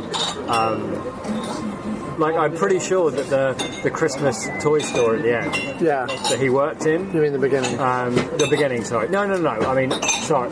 In the last part of the movie. So anyway, I'm sorry, because I always do this when I summarise. I always fucking head right. You would never win any summarised with a small movie child. No, I would not. I would not. Ralston is first book. Wrote about. So, in the first year, you see him as a kid being put through trauma. Put that anywhere, pal. That's the idea of a murderous Santa Claus. Then the idea of... Yes, yes. Wait, I'm not ready. Oh, you're kidding. Okay, a few more minutes? No, that'd be great. Thanks, man. Sorry. Because I was summarising and then I got... Okay, well, let me take the reins. Yeah, you should take the reins. Yeah. So, once Jim has given his rambling summation of what it was a movie that didn't really require... Sorry. The movie... Balboa. I'm going to get a Balboa. I know what I want now. The movie begins... Balboa? A Balboa. Okay. Yes, thank you very much. And a Monte Cristo, please. Thank you, sir. Thank you very much. Cheers, mate. Nice. So, the most important scene in the whole movie, almost, is the old grandfather at the beginning. You can't really talk about Silent Night, Deadly Night without mentioning... That's true. The insane... Because it starts off a bit like... it starts off with every horror movie ever, where it starts off with a family in a car driving somewhere. And I realised... Right, but it's also like Christmas Vacation. It's almost got a feel of the Griswolds about it. When it started, I suddenly thought, I wonder how many horror movies I've seen where it starts with a family, or what's in the... I just look like there's a fly in his water. Don't mind, because I'm not going to drink my water. Really? Yeah. Yeah, I do want yours. Yeah, so, and they go to visit their kid's grandfather. Yeah. Which is a very odd... I didn't know what to expect. And they've driven miles. I had no idea what to expect from this movie. Right. So when they turn up at the Utah home for the mentor or whatever, that was really unsubtle. They clearly had a guy who did the signs, because there were two prominent wooden signs. Oh, it was the entire movie was probably financed off the back of Uncle Dell's signage company. Right, so Utah home for the mentor, where they go visit the granddad, and the granddad looks quite a little bit like Santa. A little bit, but almost like a sort of red-faced, brusque, drunk Santa. Yeah, but see, I didn't know what to expect from the movie, so I thought, because he sat there saying nothing, and then the parents went away, and the little boy was there, and the crazy old grandfather, who they think doesn't speak, turns to the kid and starts talking about how Santa's going to come and get him, and Santa punishes the bad boy. If you haven't been good, you're going to get punished. He says, Christmas Eve is one of the most damn scary days of the whole movie. In one 2-minute conversation, which I thought was kind of cool, he puts the willies up the kid. He turns what's supposed to be the sweetest, nicest, most exciting time of the year for a child into the scariest thing that this kid could possibly imagine. Yeah. In a minute and a half is all it takes to turn a child's he's imagination. A particularly scary old man. Yeah, but you see, I wasn't sure. I thought, and plus, the whole idea of what's good about it, if you really want to get analytical about it. Yes, I do. Okay, actually. fair enough. Humour later. Fair enough. Analysis now. Yes, I am sitting with, after all, critic, Ray Dolan. That it plays on the fears of two things that children have, regardless of Christmas, and that is old men and hospitals, and or old people homes, and or whatever. Yes, as a kid, you don't want to be confronted with the idea of being in a home and dying, and also, old people in general are just kind of creepy to children. You know what I mean? Yeah. Grandparents and stuff, they're a little bit odd. Well, it sort of depends on the grandparents, because some of them, I remember my grandparents being quite warm and soft and very the opposite. Because I know that nowadays it's ooh, old people are creepy. No, I don't. But I remember when I'm saying, as opposed to what's become the norm of oh, clowns are scary, that kind of thing. I don't remember. I wasn't scared by clowns as a kid. I thought clowns were funny, and I wasn't scared by old people or creeped out by old people when I was a kid. At least my grandparents anyway, were warm and something about the white hair made them seem very soft. Right. I guess the skin as well, maybe. I don't know. But there was the unconditional love there or whatever, but not without that kind of parental. So I think what's scary about this particular old man is that he's all fucking punishment. Do you know what I mean? He's all about the discipline and none of there's no warmth there. There's no nothing. There's just. In fact, a dire warning from the future. But he delights in. Yeah, it's a weird game because then he pretends he hasn't. When the parents come back in, he pretends he hasn't said anything at all. And the little kid is amazing. The little kid is clearly being shooted off screen by someone, but even so, the little kid's face, in general, when he makes scared faces, they did manage to get incredible. The kids to the kids in the whole movie to make pretty convincing scared faces. No, the funny thing about this movie is that it's clearly low budget to all. Extremely low budget, yeah. But at no point is there any of that acting that's normally associated with low budget. The acting is pretty decent throughout. I mean, I got on with that. There are certain laughable characters in it, of course, but they're almost they're intentionally. Well, it's got an interesting structure. Laughable. The people who made the movie are aware that montage of him like becoming a man and working a shop is inherently funny. I mean, they're not doing that. Yeah, that's true. They're not doing that. That's true. They're not doing that like genuinely, and they think it's funny. There is a certain for example, when the guy who shuts the store up the way he works suddenly goes, it's 7 o'clock, it's over. Let's all get shit faced, right? Yeah. That's the filmmakers know that's fun. Like they're making a party movie. True. They're making a party movie. They're making a movie with gore, breasts, and laughs. That's what it's all about. Which is why it's not a scary film. Yeah, because that's why when we watched it in quite a good environment, because it was full of. Yes, I would love that. Thank you very much. We watched an environment where it was full of people like laughing and having a giggle and enjoying and that was quite cool. So we were able to like make our own jokes. Thank you. We were able to make our own jokes, and I think entertain. You know, there were people in the audience who laughed at certain things, and then we noticed those things and they were fun. Because I think it comes. I mean, I'd have to look into this with my slasher book, but I think it comes sort of in the middle to the end of what is called like that early '80s golden era that kind of begins with. Well, what was the Black Christmas 84, and Halloween? Right? They say Christmas 84. Because you have Black Christmas and Halloween. They're like the first two to come out in like the golden age, right? And then. And then Friday the 13th and a whole bunch of others start up. And then you start getting unique ones like the Prowler and like this one and so on. So, and it's odd because to go ahead and do another Christmas-based horror when you'd already had Black Christmas, like everyone always thinks of Halloween as the first one, but actually Black Christmas predates it. The idea of the holiday-themed slasher is actually started with Black Christmas. So to go ahead and do another Christmas one so soon in the genre's arc is kind of odd, but it's good enough, weird enough, cult enough, and makes enough money that there are actually 5 Silent Night, Deadly Nights. Well, I believe, unless they made more, there might even be 6. I can see why, because there was definitely. Even though the second one is just there was mad. Definitely squandered potential in that first one. I felt like of what? Well, I don't mean this as a criticism at all. I just mean they made a movie just like you said. It's supposed to be a party movie, but I felt like there was more scope for more and him keeping. He kept saying punish, which I get is he's right. The whole movie is pushing him towards a total. Meltdown, which he has in the stockroom of the shop when he sees the woman that he fancies. The like New York greaser type who runs the stockroom, like he's king of the stockroom, who just sits around like drinking J&B and Pepsi. But again, doing no even though he's supposed to be a jerk, he says to them like you were fine when you arrived, and ever since Christmas rolled around, you've been a fucking prick, right? You know, and I think he probably has because he's not going to tell anybody that.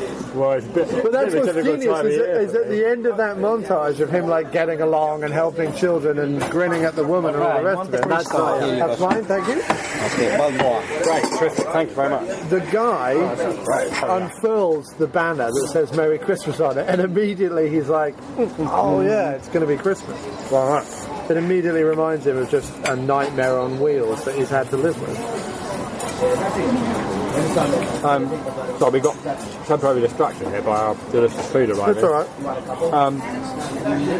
But I thought it was what I thought was cool about it was that the whole film, at least to start with anyway, is about pushing him towards this like psychotic break. Right. So he is the lead character, but then when he does have his psychological, just the one onion ring, or maybe I just got lucky.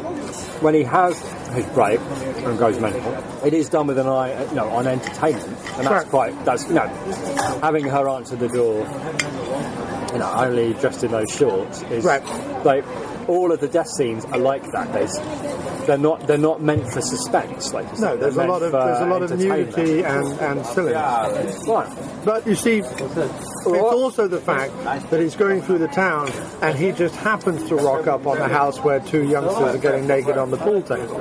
Like, how did he happen to know that was going on? I guess conceivably he was peeking through all the windows. Yeah, but they were downstairs. There's a sort of a half-hearted effort to make it about. It's not that half-hearted. There's a lot of there's the whole religious thing with the nun, who says to him like, which again I only just put this together. she basically puts in his head that the reason that his parents died, I guess, is because they were naughty. And that sex is naughty. But that had already been... He keeps flashing back, because while he was watching them, the couple in the convent having their way with each other. Which is never explained as to why there's a couple in a convent having... No. But yeah, right. Let's assume they were the caretaker and the cook or something. He flashes back to his mum getting raped by Santa, which is that's a hell of a sentence. Right. And my superior says, because he's very naughty, and people who are naughty get punished. I think it kind of twists him up as about like what sex is. Oh no, there's a lot of well, he has that sexual nightmare about the woman from the stockroom. Oh yeah, he's having a wet dream about the girl he fancies, and then obviously they get Santa stabs him in the back. Right. So he has it's completely about his sexual nightmares, and it's completely about the Christmas period, and it's completely about how like stern religion corrupts, and it's completely about like the treatment of children, and it's about all that kind of stuff. There was definitely some interesting things going on, and it's also about. But it was also about police chiefs who walk incredibly slowly down corridors and sigh in the most brilliant way possible. How is there not a movie just about him? He was incredible. He was like the representation of the futility of order. The illusion of order. He was wandering around, essentially suffering a constant existential crisis about his role. He didn't even seem like that bothered about that one of his men shot a priest, an old priest by mistake. Yeah. Huh?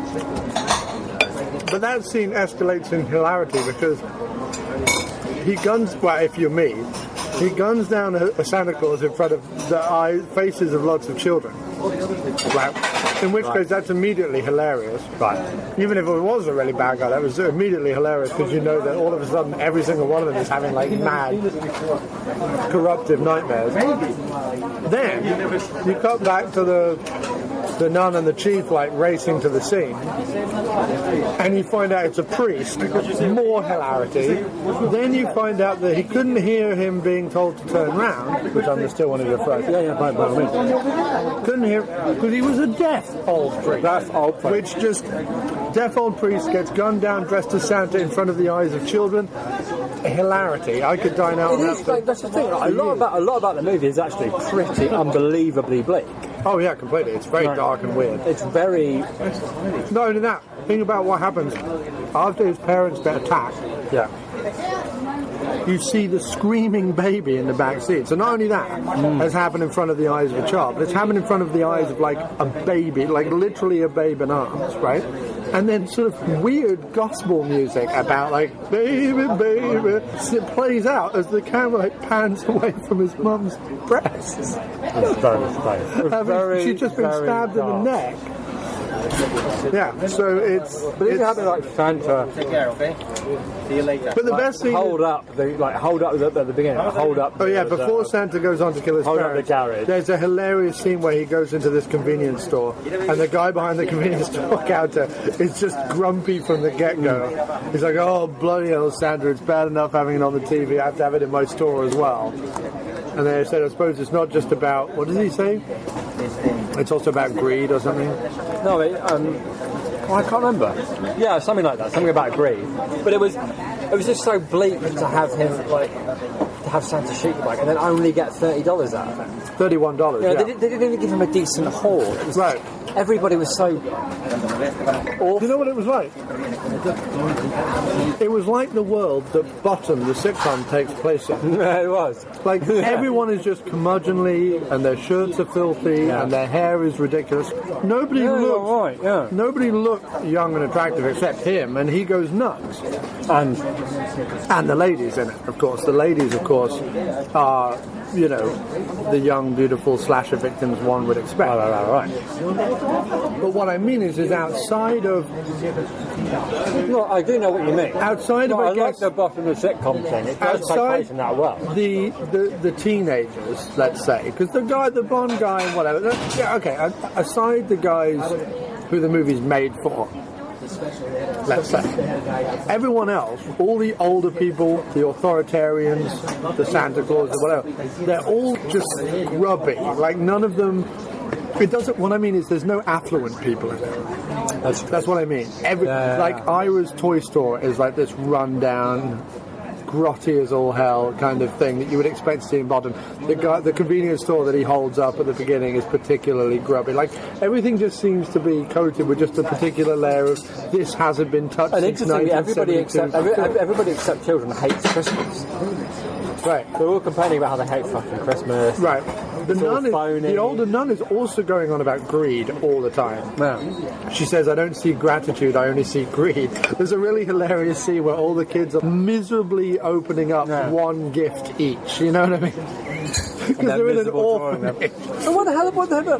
There's the poor kid who's having the nightmare about, like, you know how it's Christmas, and you know how 3 years ago, or 4 years ago, his mum was raped and his dad was murdered by Santa Claus on Christmas Eve. So he's a bit of a tough time at Christmas. And she ties him to a bed. Right, but he has a nightmare, runs away. So he ties it. That was so bleak. Right. The kid being tied to the bed and just left there, and the nice nun, supposedly, supports it. She just goes, oh, not sure about this, and then just shuts the door. Well, if you're not sure about it, that's bleak. No, the whole thing is, and I. But I like that description. But it's funny because of it. No, it's true. It is. There is no way on, the green earth you would ever want to be there, live there, visit there. You know what I mean? Is that why they shot it in Utah? No, I don't know about that, but I don't want to disparage the whole state of Utah. I'm sure there's some very stunning areas. But that was a weird thing, wasn't it? Because when they drove in to that town where the Granddad Utah home for the mental went. That's what it was called. I know. Home for the mental. I know. Splendid. There were these like beautiful mountains surrounding it, but the whole thing was, you're right, was just, it all looked like cheap and grubby. Not the movie, but like the place and what was going on. Yeah. It looked like what was happening. There wasn't a giant contrast between. Like, if they made this film nowadays, they probably want to up the contrast between the happy people, the shiny faces, the bright lights, the sparkling presents, and then the horror of the murders and the kills. Whereas everything was kind of grey and a bit bleak, and everyone was miserable, and nobody liked Christmas, and then the guys even the Christmas party. It's almost like the reaction these people would have had, like perhaps in their afterlife, after they've been killed at Christmas in this way, would be the detective's reaction. Right. And I would be like. Yeah, just a big heavy sigh. Right? What I liked as well was the horror wasn't in the contrast; it was in like the exaggeration of the meaninglessness of their existence. Yeah, and the fact that the most joyous we see anyone is like drinking cheap whiskey out of paper cups in a shitty toy store, or having a quick spot of "How's your father" in the back room. Right. There's no like loving relationships. Everybody's just knocking. There's rain. There's a lot of rain. Well, the couple, the on the pool table, Linnea and her boyfriend were fairly. She seemed fairly happy. He wasn't abusing her. Yeah, that's true. That's true. He was being a little. And the people in the convent, they seemed quite happy too. Except the old one. No, I mean the two people who were. Oh. No, but they got beaten with a belt. I'm not saying that they were bleak, but they didn't like Christmas. They wanted the Carrots to shut up. Right. The only people enjoying Christmas at home were those Carrots. Yeah. Did you see the woman up the front making an exaggerated head movement? Yes, I did. She was incredible. She was. But they were the only people I can think of who were actually enjoying Christmas throughout the whole movie, I think. Yeah, I guess so. Christmas was a chore. Or boring, and the kids, I suppose. Yeah, the guy who ran the store, that was one of my favourite scenes, was when the mothers all brought their children to... Well, this was great. Like, on his, like you say, his journey to finally snap. Right. One of the steps, hilariously, was that the store Santa, right? Like, why the store even bothered, I have no idea. But the store Santa broke his ankle or something skiing. So the old woman who's in the shop, she tries to get the old guy who runs the shop to be Santa, and he's like, no, I know who we're going to make Santa. The stock boy, we're going to elevate him to Santa, right? Not knowing that, of course, the stock boy dressing up like Santa is going to be a major, like, no-no on his way to becoming Santa. This is going to be the final straw. Wow, the penultimate straw. Everything okay, guys? Yes, Everything's great. Yeah, thanks, man. Yes, that's like penultimate straw, yeah. Because the ultimate straw was seeing the attempted rape in the back row. Yeah, but again, up to that point, I wasn't sure. I still wasn't sure what was going to happen. I couldn't figure out, right? Because I thought, well, because again, I didn't know anything about it, right? So I couldn't figure out, right? Is it going to be that they're going to undergo some kind of attack by like another crazed Santa? Right. And the only way this guy's ever going to get over this horrible childhood that he's had would be to take him down. Right. To actually kill Santa, as it were. You know what I mean? Because he was the protagonist of the movie. He's the guy that we've been following from the very beginning. Right. It's almost... But instead, they go, no, there's going to be no, like, happy ending for this bloke. We're just going to keep pushing him until his only record, the only way he can possibly hold it together is by going off on a murderous killing spree. Yeah. That's it. That's the only option. And decapitating the least enthusiastic tobogganists on the planet. Good God. No, they were most enthusiastic. They need to do more tobogganing. You know what I mean? Their problem was they were serious lack of exciting tobogganing in their life. Right, they were very enthusiastic about the most miserable looking. Again, the most miserable looking in the dead of night in the woods toboggan run ever, with two of like cheap plastic shitty toboggans. You know what I mean? It was all so bleak. You know what I mean? But it's a hilarious movie. It is extremely hilarious. It is exactly like Bottom or The Young Ones, something like that, where everything's bleak and everybody's miserable, but it is really funny because of those horrific things that happen. Right. I really enjoyed it. I thought it was funny. I think, in its own way, this diner that we're eating in is pretty apt. Yeah. Well, I quite like this diner. No, look around. It's gloriously apt in its filthiness and its general you don't like it? Degrading kind of. It is the most. What's the word? I don't know what the word is. But the most kind of low rent of the ones in the area. And not necessarily in a like hip way, but in a sort of this is where you would come if you were alone at Christmas to die into a plate of stuffing. I did have a couple of bleak evenings there on my own. Yeah.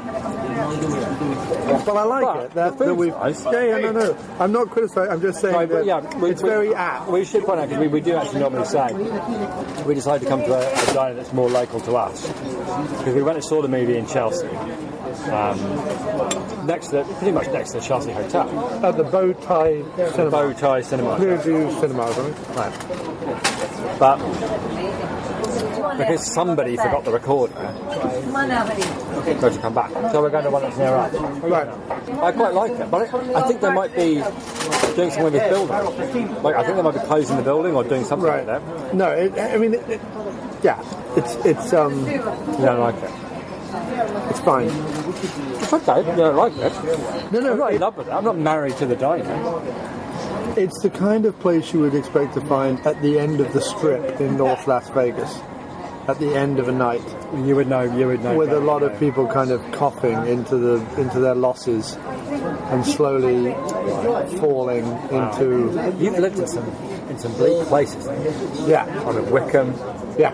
Las Vegas. Oh no! Who would have thought those places would have anything in common? I am at home in the bleak. Like I am abundantly at home in the bleak. I know how to get on with bleakness. Do you think like morning in Las Vegas and nighttime in Wickham is like the same? Yeah. It's the waste the and strays of humanity. Taste the same. The taste of hopelessness was right in the air. And what's that? That's a really weird taste. I can't figure out what it is. That's always good. It's like Brussels sprouts. I like biting into things and having a really weird taste. It tastes like Brussels sprouts. Well, it's probably all cooked in the same pan. Isn't that a bit weird? Yes. But watching you pick through it is a little weird. This is what hopeless bleakness looks like.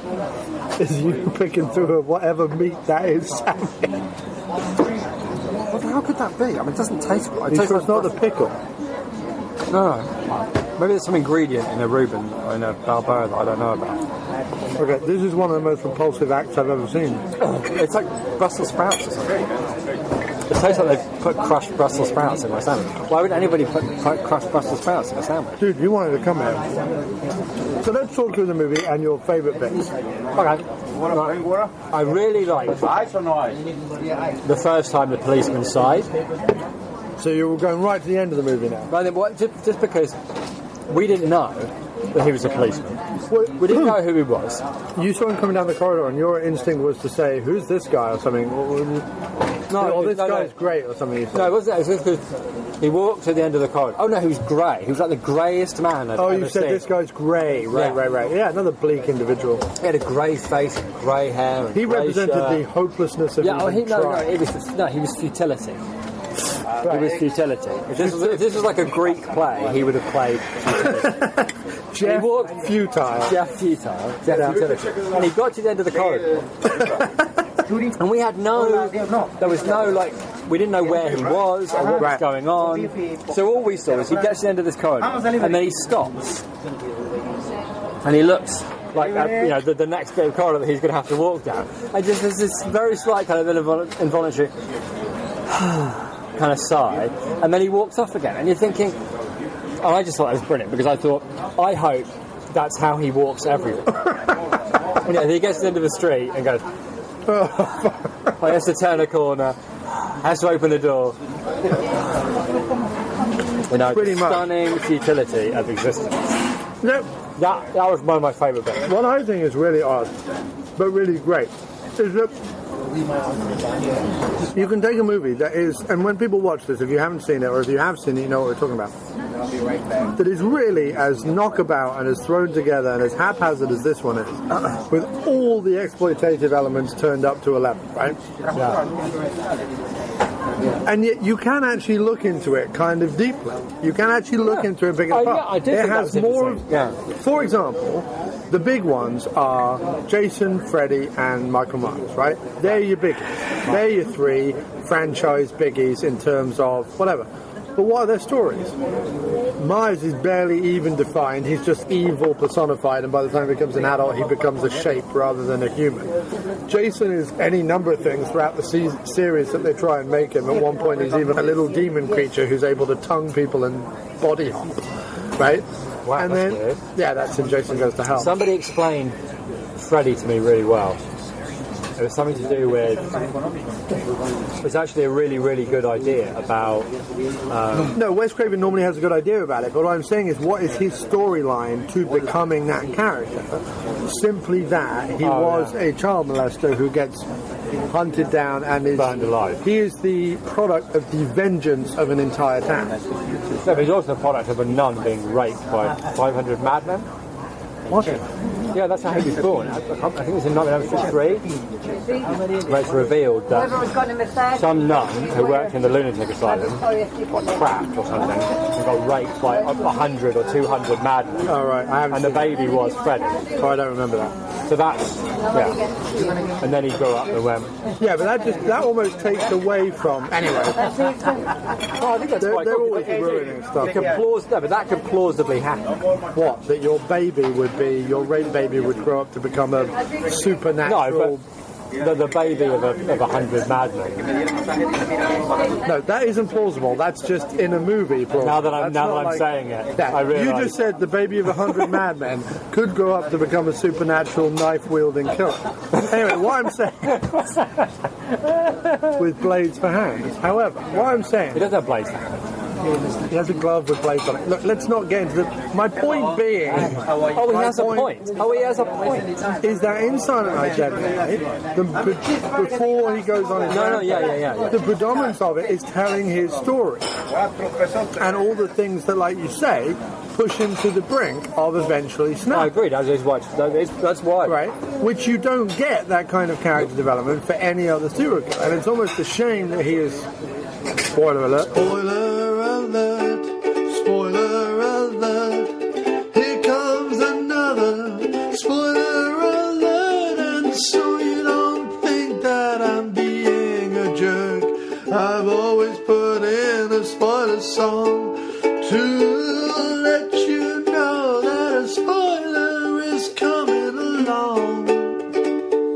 Oh yeah, it's a spoiler alert. Do what? A spoiler alert. Here comes another spoiler alert. And so you don't feel like we've just left you in the dirt, I always put in a spoiler song, so you know when a spoiler is coming along.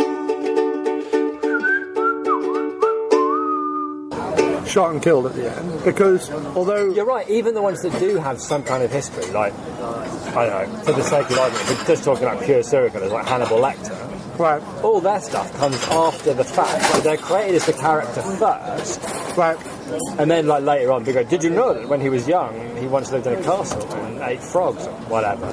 Right. I mean, he was supposed to go, oh, frogs, that's a bit like people. Right. I don't know. Who watches Silence of the Lambs movies after Silence of the Lambs? After you saw Hannibal, you went, okay, I'm done with this. Wait a minute, there's no bit scene where anyone says he lived in a castle. No, but there might as well be, for all I care, in Hannibal Rising or Red Dragon with Edward Norton. When did Edward Norton become rubbish? Right like after Edward Fight Norton? Club. Has he been anything good since? No, he hasn't, has he? No. What was Incredible Hulk like, by the way? With him in it, 50% okay and 50% pish. I wish they'd stop getting them to... Anyway. But yes, I agree with you. It is very interesting that the power of the character comes more from like how far he's pushed and how he inflicts. What I'm saying is, you see, because the interesting thing that's happening. I'm sorry. The interesting thing that's happening, I think, is the idea is maybe it might be strong to call it an idea, but no, I think he ends up inflicting his own trauma on as many people as he can find. Right. He is so alone with this trauma that no one will listen to him. No one even takes it seriously, except a nun who's wetter than a fish's wetness. Right. That his only recourse is his only way to gain any kind of understanding is to create as much Christmas. But we're giving the movie theme. way too much credit. But I'm just saying that. No, I agree. But then, presumably,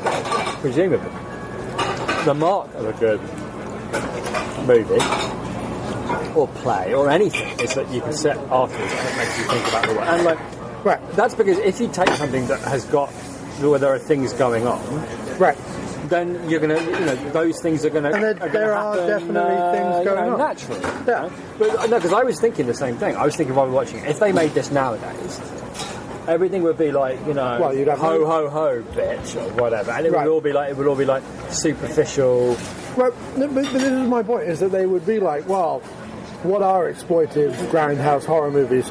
Oh yeah, they like swear a lot, and we have to make like the breast shots obvious, and we have to have him like saying like ho ho ho bitch or whatever it is, and they would completely lose any of the kind of weirdness. It's like a weird movie. It's like an unsettling movie. It's funny, and you can have a ball with it. And it's a party film, and like. But there were definitely bits where that when we were watching. When he gives that bloody Stanley knife, the little that was weird. box cutter knife, where they call it in this country, they call it a box cutter. When he gave him that little bloody box cutter to the little girl after he asked her like 3 times, "Have you really been good? Have you been good?" And then he gave it to her and like kind of eerily grinned and walked out of the house. It's not like the height of like scary originality, but there's something about it where you're like, okay, what was that? Yeah, but that's what I'm saying. Like when you watch it in that environment, like we did in the cinema, where there's lots of guffawing and laughing and all the rest of it, there were plenty of moments in the movie where it was totally quiet and people were genuinely really unnerved. And you would lean over and say things to me yes, like, I am done. Thank you. You would lean over and say things to me like, why are there so many tigers in this house? Oh, that's right. Yeah, I want to know why in the house that he goes to as Linnea's house. Linnea's house. Yeah. Everywhere there's a big. Well, unless she's just a babysitter, it might not be her house. It could be babysitter. Yeah, I guess she could be the babysitter, or the elder sister. Or the elder. I mean, I thought elder sister, but then I don't know whether there was. Could be elder brother and babysitter, because he was playing pool, wasn't he? Yeah, he was. And he was operating the stereo. Yeah, it might have been that, I guess. Yeah. But for whatever reason, there were large pictures of tigers everywhere. But there was just a bit like, why are there pictures of tigers? Well, there was a kind of like wood panelling, kind of jungle themey. No, there was a huge tiger behind the pool. It was just a big fucking tigers. But there was also antlers. There was also animals on the walls and stuff. Well, there were antlers on the walls, but why pictures of tigers? It was just. It wasn't like, there's. Well, maybe this is a nice picture. Maybe of a hunter lived there, and they've been out on safari, and he wanted to kill a tiger. They live in a tiny house in Utah. Yeah. Do you know what I mean, with wood panelling. These are the kind of people who dream about hunting tigers. Maybe. Well, maybe, I guess. I just wanted to know who lived Maybe he'd been a Mormon It's missionary. not the most entertaining thing that Maybe anyone's ever he'd been a noticed. Mormon missionary. Maybe he'd gone to Africa. Maybe he brought back some bongo drums and a large velvet painting of a tiger. It was more that you could got to tell. be imaginative, John. You've got to be imaginative. I'm saying you could tell when you because it just sounds like tigers, how amusing. What I was really saying was you could tell that they borrowed the house off somebody. Right. But it wasn't really the family's house because there were all these pictures of like you're glued to the wood paneling of like canvas representations of fuck off tigers. Right. I was just thinking all those videos. I wonder who owns this house. I reckon who was saying, you can film your radical low budget horror movie in my gaff. I imagine. Do you mind pictures of tigers? I imagine it's a Ron. Because they are glued to the wall. I can't take them down. I imagine it's a sort of Ron Burgundy. Yeah, that's what I'm saying. That's what I'm saying. Or like a Stephen J. Cannell, may rest in peace, with like a roll neck and a pipe and a little beard. That's what I'm saying. And he's in his jacuzzi. He probably has a lot of velvet jackets. He says to the producer, have I got a house for you? Yeah, you must film. You must film. Do you like tigers? You know what I mean? The guy who owns the house, his pickup line, when he goes into the bars with his roll neck sweater and his pipe and his huge glasses, sunglasses would be, so do you like tigers? And his leather jacket that's one size too small, and he just steps out of like an MG midget or something. Right. And like wanders up to the and that's why the pictures of tigers interested me. Right. Not because it was like sometimes because you had my brain goes beyond observation. Right. Pictures of tigers. Ho ho ho. Right. Pictures of tigers. Why? Why tigers? Exactly. And this is what the movie. And that's the name of Jim's new album. Why tigers? Why? Why tigers? Who tigers? Yes, I like it. Yeah. That's what tigers? No, that's the magazine I'm starting. Oh, is it? What tigers? What tigers? What tigers? People writing and go, I'm building a large tigers garden in my, and I want to know what tiger should I get? Well, here at What Tiger. There are many. I would say that a tiger would be your best. Or is that like What Tyler's cousin? Is it like What Tyler and What Tiger? I don't know. What do we think of Linnea? She was good, right? She was very good. Actually, she was, of all of the people that got murdered, she probably had the most other than the guy who owned the shop, I'd say she probably had the most to do. Because that was an interesting thing about the film, was that instead of introducing you to the protagonist, like spending the first half hour going, these are the teenagers, whatever, and we're going to bump them off one by one. It was all about building up. So the people that he ended up killing, you only had a very short time with. Right. But the short time that we spent with her... And I think that's maybe, again, why it's a little disconcerting. Yeah. Is that you spend your time... No, I think we're fine for the moment. I think we are... Yeah, you know what, I'll have a wee bit more coffee. More coffee, yes, sir. But I think that'll be it for us. Is that... And it's like when Carpenter puts the camera either behind or instead of Michael Myers, he's making you culpable, like you're part of the action, you're part of the thing. True. And in this movie, the only person you can remotely side with, I guess, is like the nice nun. But she's only really in at the beginning of the end. And like she's just as culpable as the bad one. Right. Because it's all very well going, I when think, they came for me. I think maybe we shouldn't be needlessly cruel to him. And the Mother Superior goes, well, I think cruelty is the best medicine. You can't just go, all right then, and leave it at that. You're a rubbish nun. Right. D- in the nun exams for you. F. I really think F. A big F. F plus. She should be forced to wear it around her neck. Right. And tell Jesus every night, I'm sorry I got an F. I'm sorry I'm a nun. Yeah. I'm sorry I'm a nun. Yeah. But, there's what did you do when you tied him to a bed? I did none. I did none. Yeah. I thought I thought she was very good. Yeah. I thought the guy who owned the store was very good, but we didn't have very much What time. I want to ask is why were they on a pool table? It's got to be the most uncomfortable thing. Because she was like, you can see her ribs and stuff. She clearly wasn't like a big lady. I'll tell you why. Because the guy who owned the house said, you want to film the pool? There's a really big picture of a tiger in there. Why is he always talking about the tiger? No, but come on. He's got to have like an oyster bed Presumably or something. Because like it was the only room in the house big enough to stick the camera in. That would be my guess. They got there. No, they got there at 10 in the morning. Where are we going to film? Well, why don't we film them? Dude, I think it's so much easier. Table? I think that because the majority of it took place seemingly in the basement, right? Right. I bet they were like, we're going to film in the basement, and then they just had that bit up by the door and stuff. Although I just think they probably because you never went upstairs or like went around inside the house very much. They probably thought, we're going to have them making out. Where should we have them making out? On a pool table, because it's exotic, yeah? Exactly, it was a bit different. And there's a big picture of a tiger there. Tigers, yeah. And, the punters love tigers. Right. The punters love tigers, they love pictures of tigers. And they like breasts. It was directed by like Charles F. somebody Jr. Right. But then in the end it was like a film by Chuck Smith. Right. All right, that's fine. You could have been directed by Chuck. It's okay. Right. You didn't need to be Charles for us. No. I mean, it's fine. But he was Charles for us. He was Charles for us. I miss when low-budget movies look, and I've said this before, but when low-budget movies looked like every other movie. Because this didn't look like... We know it's low-budget because you look at it and you go, oh, okay, that store is crappy, and that's crappy, and the house is crappy, and whatever. But the camera quality and the costume quality, it almost looked like you were watching like real things going on.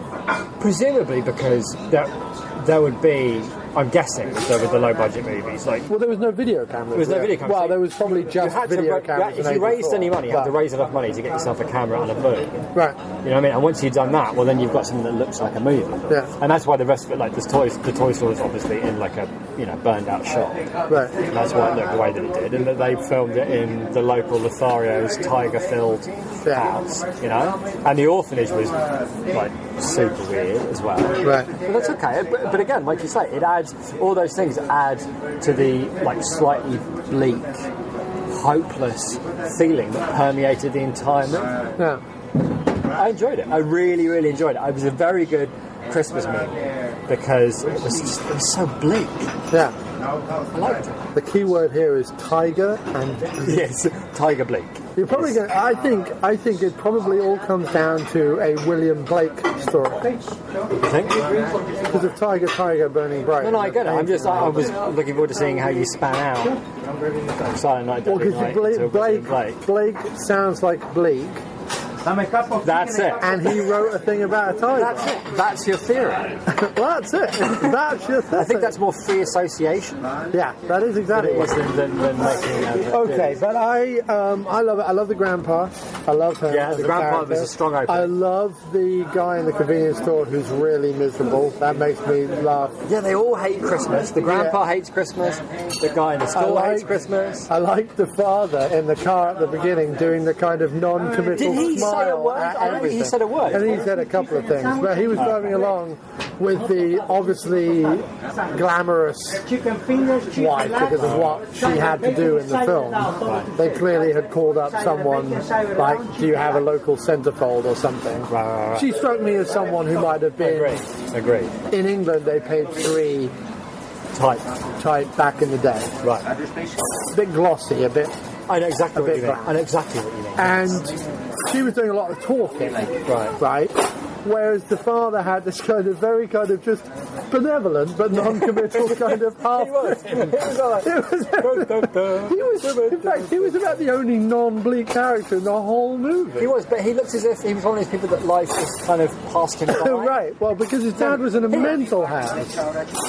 And they'd driven hours. They'd driven like 7 or 8 hours into Bleak Town to visit him, only for him to say nothing 5 minutes and then go, well, kids, we've got to go. And that was it. And the kid was really funny. He was like, so Granddad doesn't say anything. He was like, no. He's like, so why did we bother coming then? Like, the kid actually said it. It was fantastic. That was Oh, one of the great lines in it, which actually had me howling with laughter, was when he gets at one point. It's the second Christmas. It's when it skips forward to like 74 or whatever, and the kid's about 9 or 10 or whatever he is. I think he's 8. I think the kid's 8 because then it skips forward 10 years and he's 18. So he's 8 years old, and he's been sent up to his room because he was bad or whatever by the old crotchety nun. And he goes a-wandering and he comes across and the young nun says, "Oh, you've had enough time up here, you can come out to play now, put your coat hat on, come down and play snowman or whatever."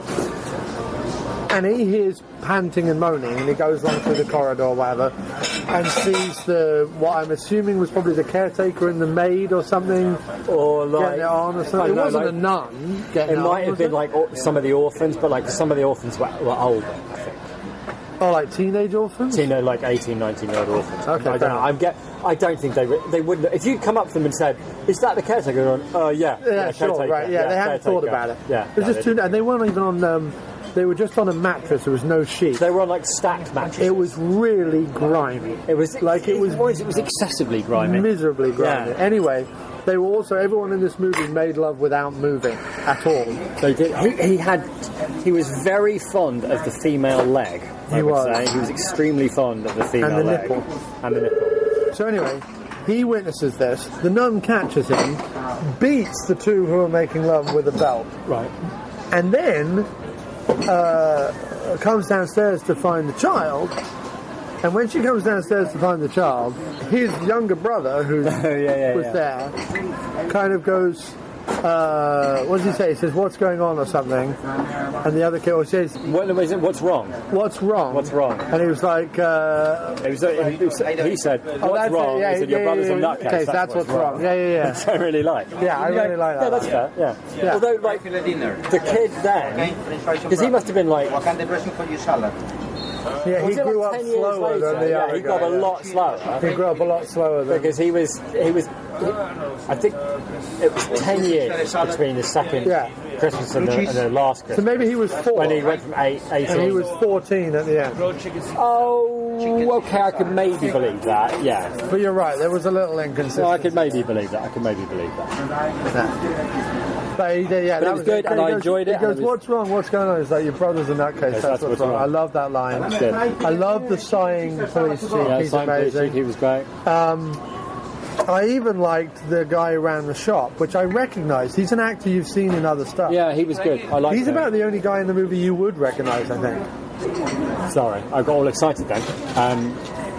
There's a cab out front, and it's advertising something called Jonathan Adler or something. Anyway, it looks to me from here like it says Nathan Adler, and that was the name of the character that David Bowie played on the first Bowie album I ever bought. I thought it was fucking awesome, and it was going to be like the first of loads of these. He plays like a private detective in the future, and it's produced by Brian Eno, and it's fucking terrific, and he never made a sequel. And I thought it was a cab advertising, like Bowie was doing a movie based on Nathan Adler. I was really, really excited. And then it turned out to be some bloke named Jonathan Adler who makes shoes. I'm a bit disappointed about that. Just saw a tiny glimpse into your mind. Yeah? It's a hectic, disastrous place. And perpetually disappointed. Yeah, desperately clasping at a straw from a bygone era that will never return. Oh wow, that's bleak. Jesus Christ. Oh my God. I used to do it all the time. Oh my God. I would go into... Do you know what I would do? I would go into... Back when I was a big Python fan, I would go into bookstores and go to the... bookshops. I would go into the humour section, which was always like one miserable fucking rack that nobody ever looked at. That had a lot of Bernard Cribbin says "Whoops, Christmas" or whatever, some joke book or something. But you would see like Monty Python or something on the spine of a book, and I'd be like, "It's a book I haven't seen. I'm really excited." And you would pull it out, and it would just be like a repackaging of one that you already had 3 times, whatever it was. Yeah. And you would just be like, I still got that. Yeah. Well, it wasn't. It's just because Nathan Adler is Right. I saw the name. I And understand. it's very unique. Let's not and go I couldn't over it place again. it. Right. We could talk about it some more. No. It's not. But I like how I almost pushed you into a pit of despair then. I almost took up an axe, put on a Santa costume, and started killing all the people in the diner. No, it would make more sense if you put on a trilby hat and a trench coat and became a detective in the future, considering that was the impetus for your despair. But you were the impetus of my despair. Okay, then you dressed up as me. You were then. the agent of my despair. You would have to dress up as me then. In fact, and have I'm going to get one of those T-shirts that instead of having the arrow reading "I'm with stupid," I'm going to get it for when I'm with you. That reads "I'm with the agent of my despair." That's fine. And with an arrow pointing at you. I like that because that's where you are. I like that. Yeah. Yeah, I like that. That's what I'm going to be from now on. The agent of Jim's despair. Well, on that note, Merry Christmas. Merry Christmas, Chief. No, it was a good fun. I enjoyed the movie. I really, Thanks really ever enjoyed so it. much I enjoyed the atmosphere of watching it in that cinema. Yeah, thanks for finding it, dude. That was great. And I don't know if it's playing in other towns, but I know Fangoria is doing a tour. So, there we go. So although this is going up on Christmas Eve, so no one's going to care. So that's me, your host of the After Movie Diner. And Merry Christmas! In the bleakest For diner, God's sake, cheer up. Like, put on a Russ Abbott special. In the bleakest diner we've eaten in yet, in the corner of Bleak Town, on the edge of Nowhereville and Despair Town. This is the agent of your despair. Wishing you a Merry Thank you very much, holiday campers. This is the agent of your despair, bidding you a fond farewell and a hearty good night. We're going out tonight with a clip from Nathan Adler. If you're going to be the agent of their despair and you're the DJ, it should never be. And here's Phil Collins with Walking in a Winter Wonderland. And here's Phil Collins reminding us of people less fortunate than ourselves this Christmas with Another Day in Paradise. And here's Phil Collins. And CBS would like me to remind you that they're having a half-off special on razor blades and other sharp accoutrements this season. But bandages are full price. Bandages are in fact double price. Yeah, double the price. Bandages, half the price of razors. Merry Christmas. Merry Christmas. We can't leave it there. It is a beautiful world. Listen to some Nat King Cole, eat a mince pie, and you'll be fine. But if that doesn't do it for you, there is always the despair option. There's always there is always rewind, listen to the beginning, keep listening to this podcast over and over again until you snap, dress up like Santa. Dress up like us. Murderer. No, he dressed up like Santa because he witnessed Santa. So people would have to, I'd have to dress up like you, I'd have to get myself a beard. Yeah, and a big nose and goggly eyes and stupid hair that you doesn't don't have work. stupid hair, you've got lovely hair. No. I like it. It doesn't work. Merry Christmas.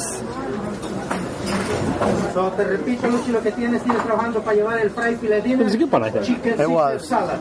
Bleak. That was pretty good, I thought. I honestly think that we are living in Silent Night, Deadly Night. I wouldn't be surprised if we step out and across the road there would be a warehouse store called Ira's Toys, on which is painted the bleakest mural We're ever. living in like year 6, because it was like year 1, year 3, and then year 15. And we're like, when's year 15 going to turn up? We're just sitting in a nowhere town and nothing's happening. Yeah. Praying for our own demise. We've probably lost our jobs down the mine or Down something. Ira's Toys. Yeah.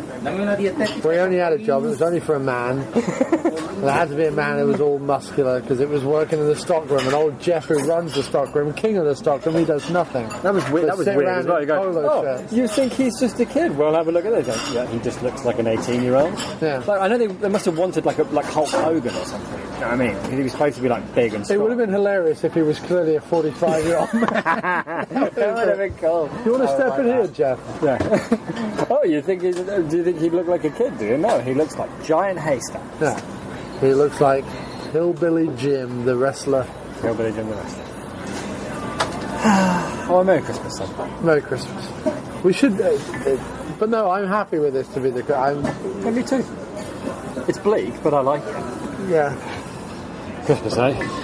For Christmas. Can we get the check ready? Thank you very much. Well, there you have it. That's the show. And thank you ever so much for listening. I hope you enjoyed it as much as we enjoyed putting it together. Well, look, it's been a fantastic year. I want to thank everyone listening for all their support of the After Movie Diner over the last 12 months. Thank you for all the downloads. Thank you for all the emails. Thank you for the comments. Thank you for everything. Please do keep listening. We've got a wonderful New Year's Eve show coming up. It's going to be a lot of laughs. And then, of course, you've got January. We've got our entire Original Gangsters month. That is going to be fantastic. Lots of surprises there as well. So please do keep listening to the After Movie Diner. Please do visit www.aftermoviediner.com. Bookmark that site because everything we do, whether it's on the Diner or over at Dr. Action and the Kick-Ass Kid commentaries, is on aftermoviediner.com. So please do bookmark that and also listen to Dr. Action and the Kick-Ass Kid commentaries. This week, they've just done their Christmas Die Hard commentary. So when you're done with this, if you're not too bored or stressed out or annoyed with my voice, please go over to Dr. Action and the Kick-Ass Kid commentaries and listen to that. That's over at www.dractionkickass.blogspot.com, or where can you find it? That's right, I just told you, over at aftermoviediner.com. Go listen to that. And now, coming up, it's our Christmas song this year, The Ballad of Silent Night and Deadly Night. Take it away and enjoy it. Thank you. On a silent night, but a deadly night. It is a silent night, ha, ha, ha, but a deadly night.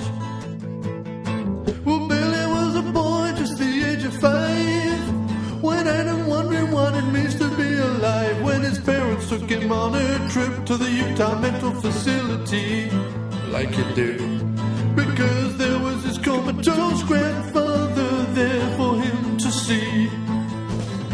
Well, with the parents in the other room, old Gramps stayed awake with such a madness and a malice, his face did shake, and he filled little Billy with confusion, panic, and fear.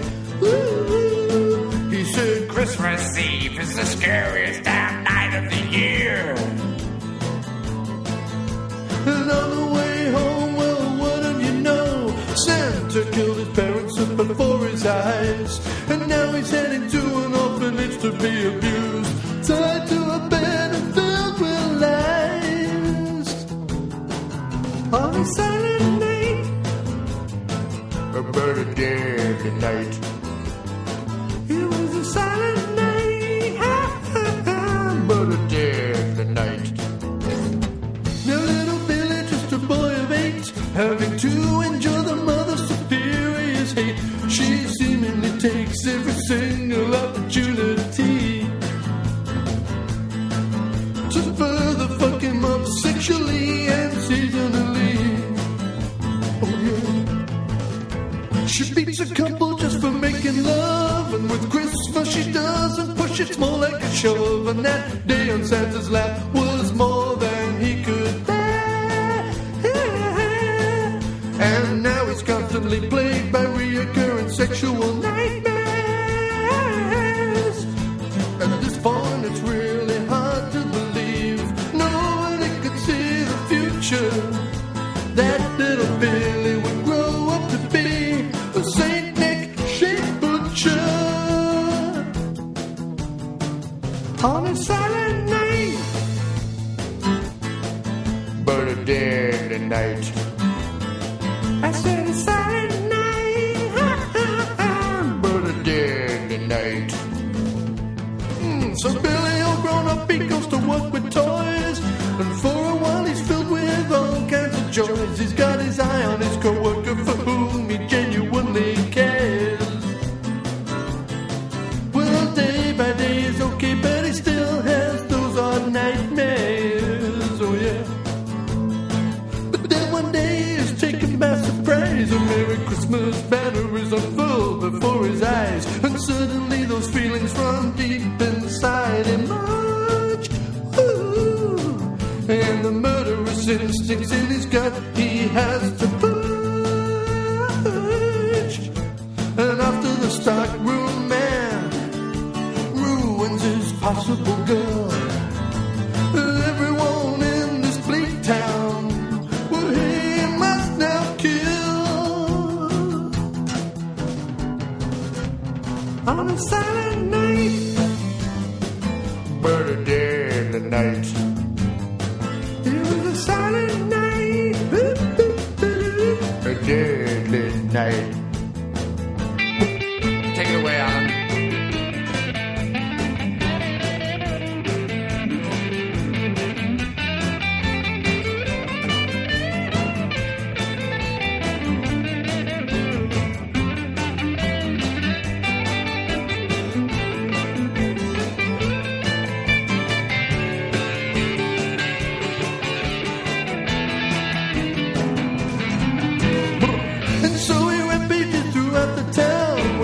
Fornicating teenagers are to be found, and he also kills a bully while he's riding on another boy's sled. Well, maybe he's just helping the other kids to get ahead. See what I did there? 1, 2, 3. Well, a policeman shoots another Santa by mistake. In reality, a defo priest, a shitty error to make. Not that anyone in this town cares, apparently.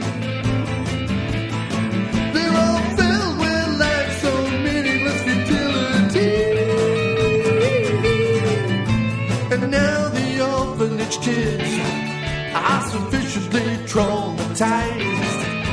There's been not one but 2 Santas shot down right before their eyes.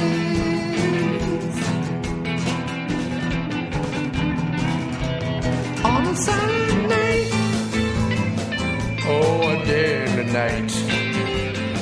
It was a silent night, but a deadly night. Boom, boom.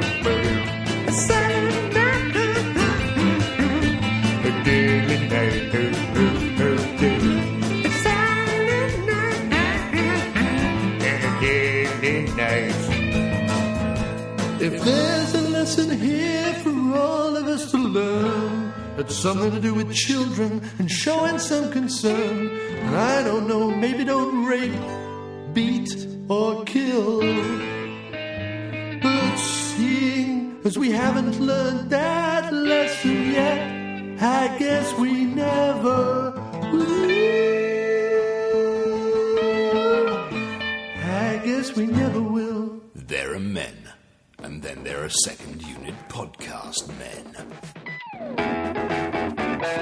The podcast you've just been listening to is part of the Second Unit Podcast Network. Find all of our shows at 2upn.blogspot.com or on Facebook under the Second Unit Podcast Network. Our fantastic list of shows include Drunk on VHS, We Came from the Basement, No Budget Nightmares, The After Movie Diner, Dr. Action and the Kick-Ass Kid, and Bloodbaths and Boomsticks. Take one podcast into the shower. Don't be a blithering idiot, Alan. We can give you the multiple podcast cleansing system all in one place that your hair deserves.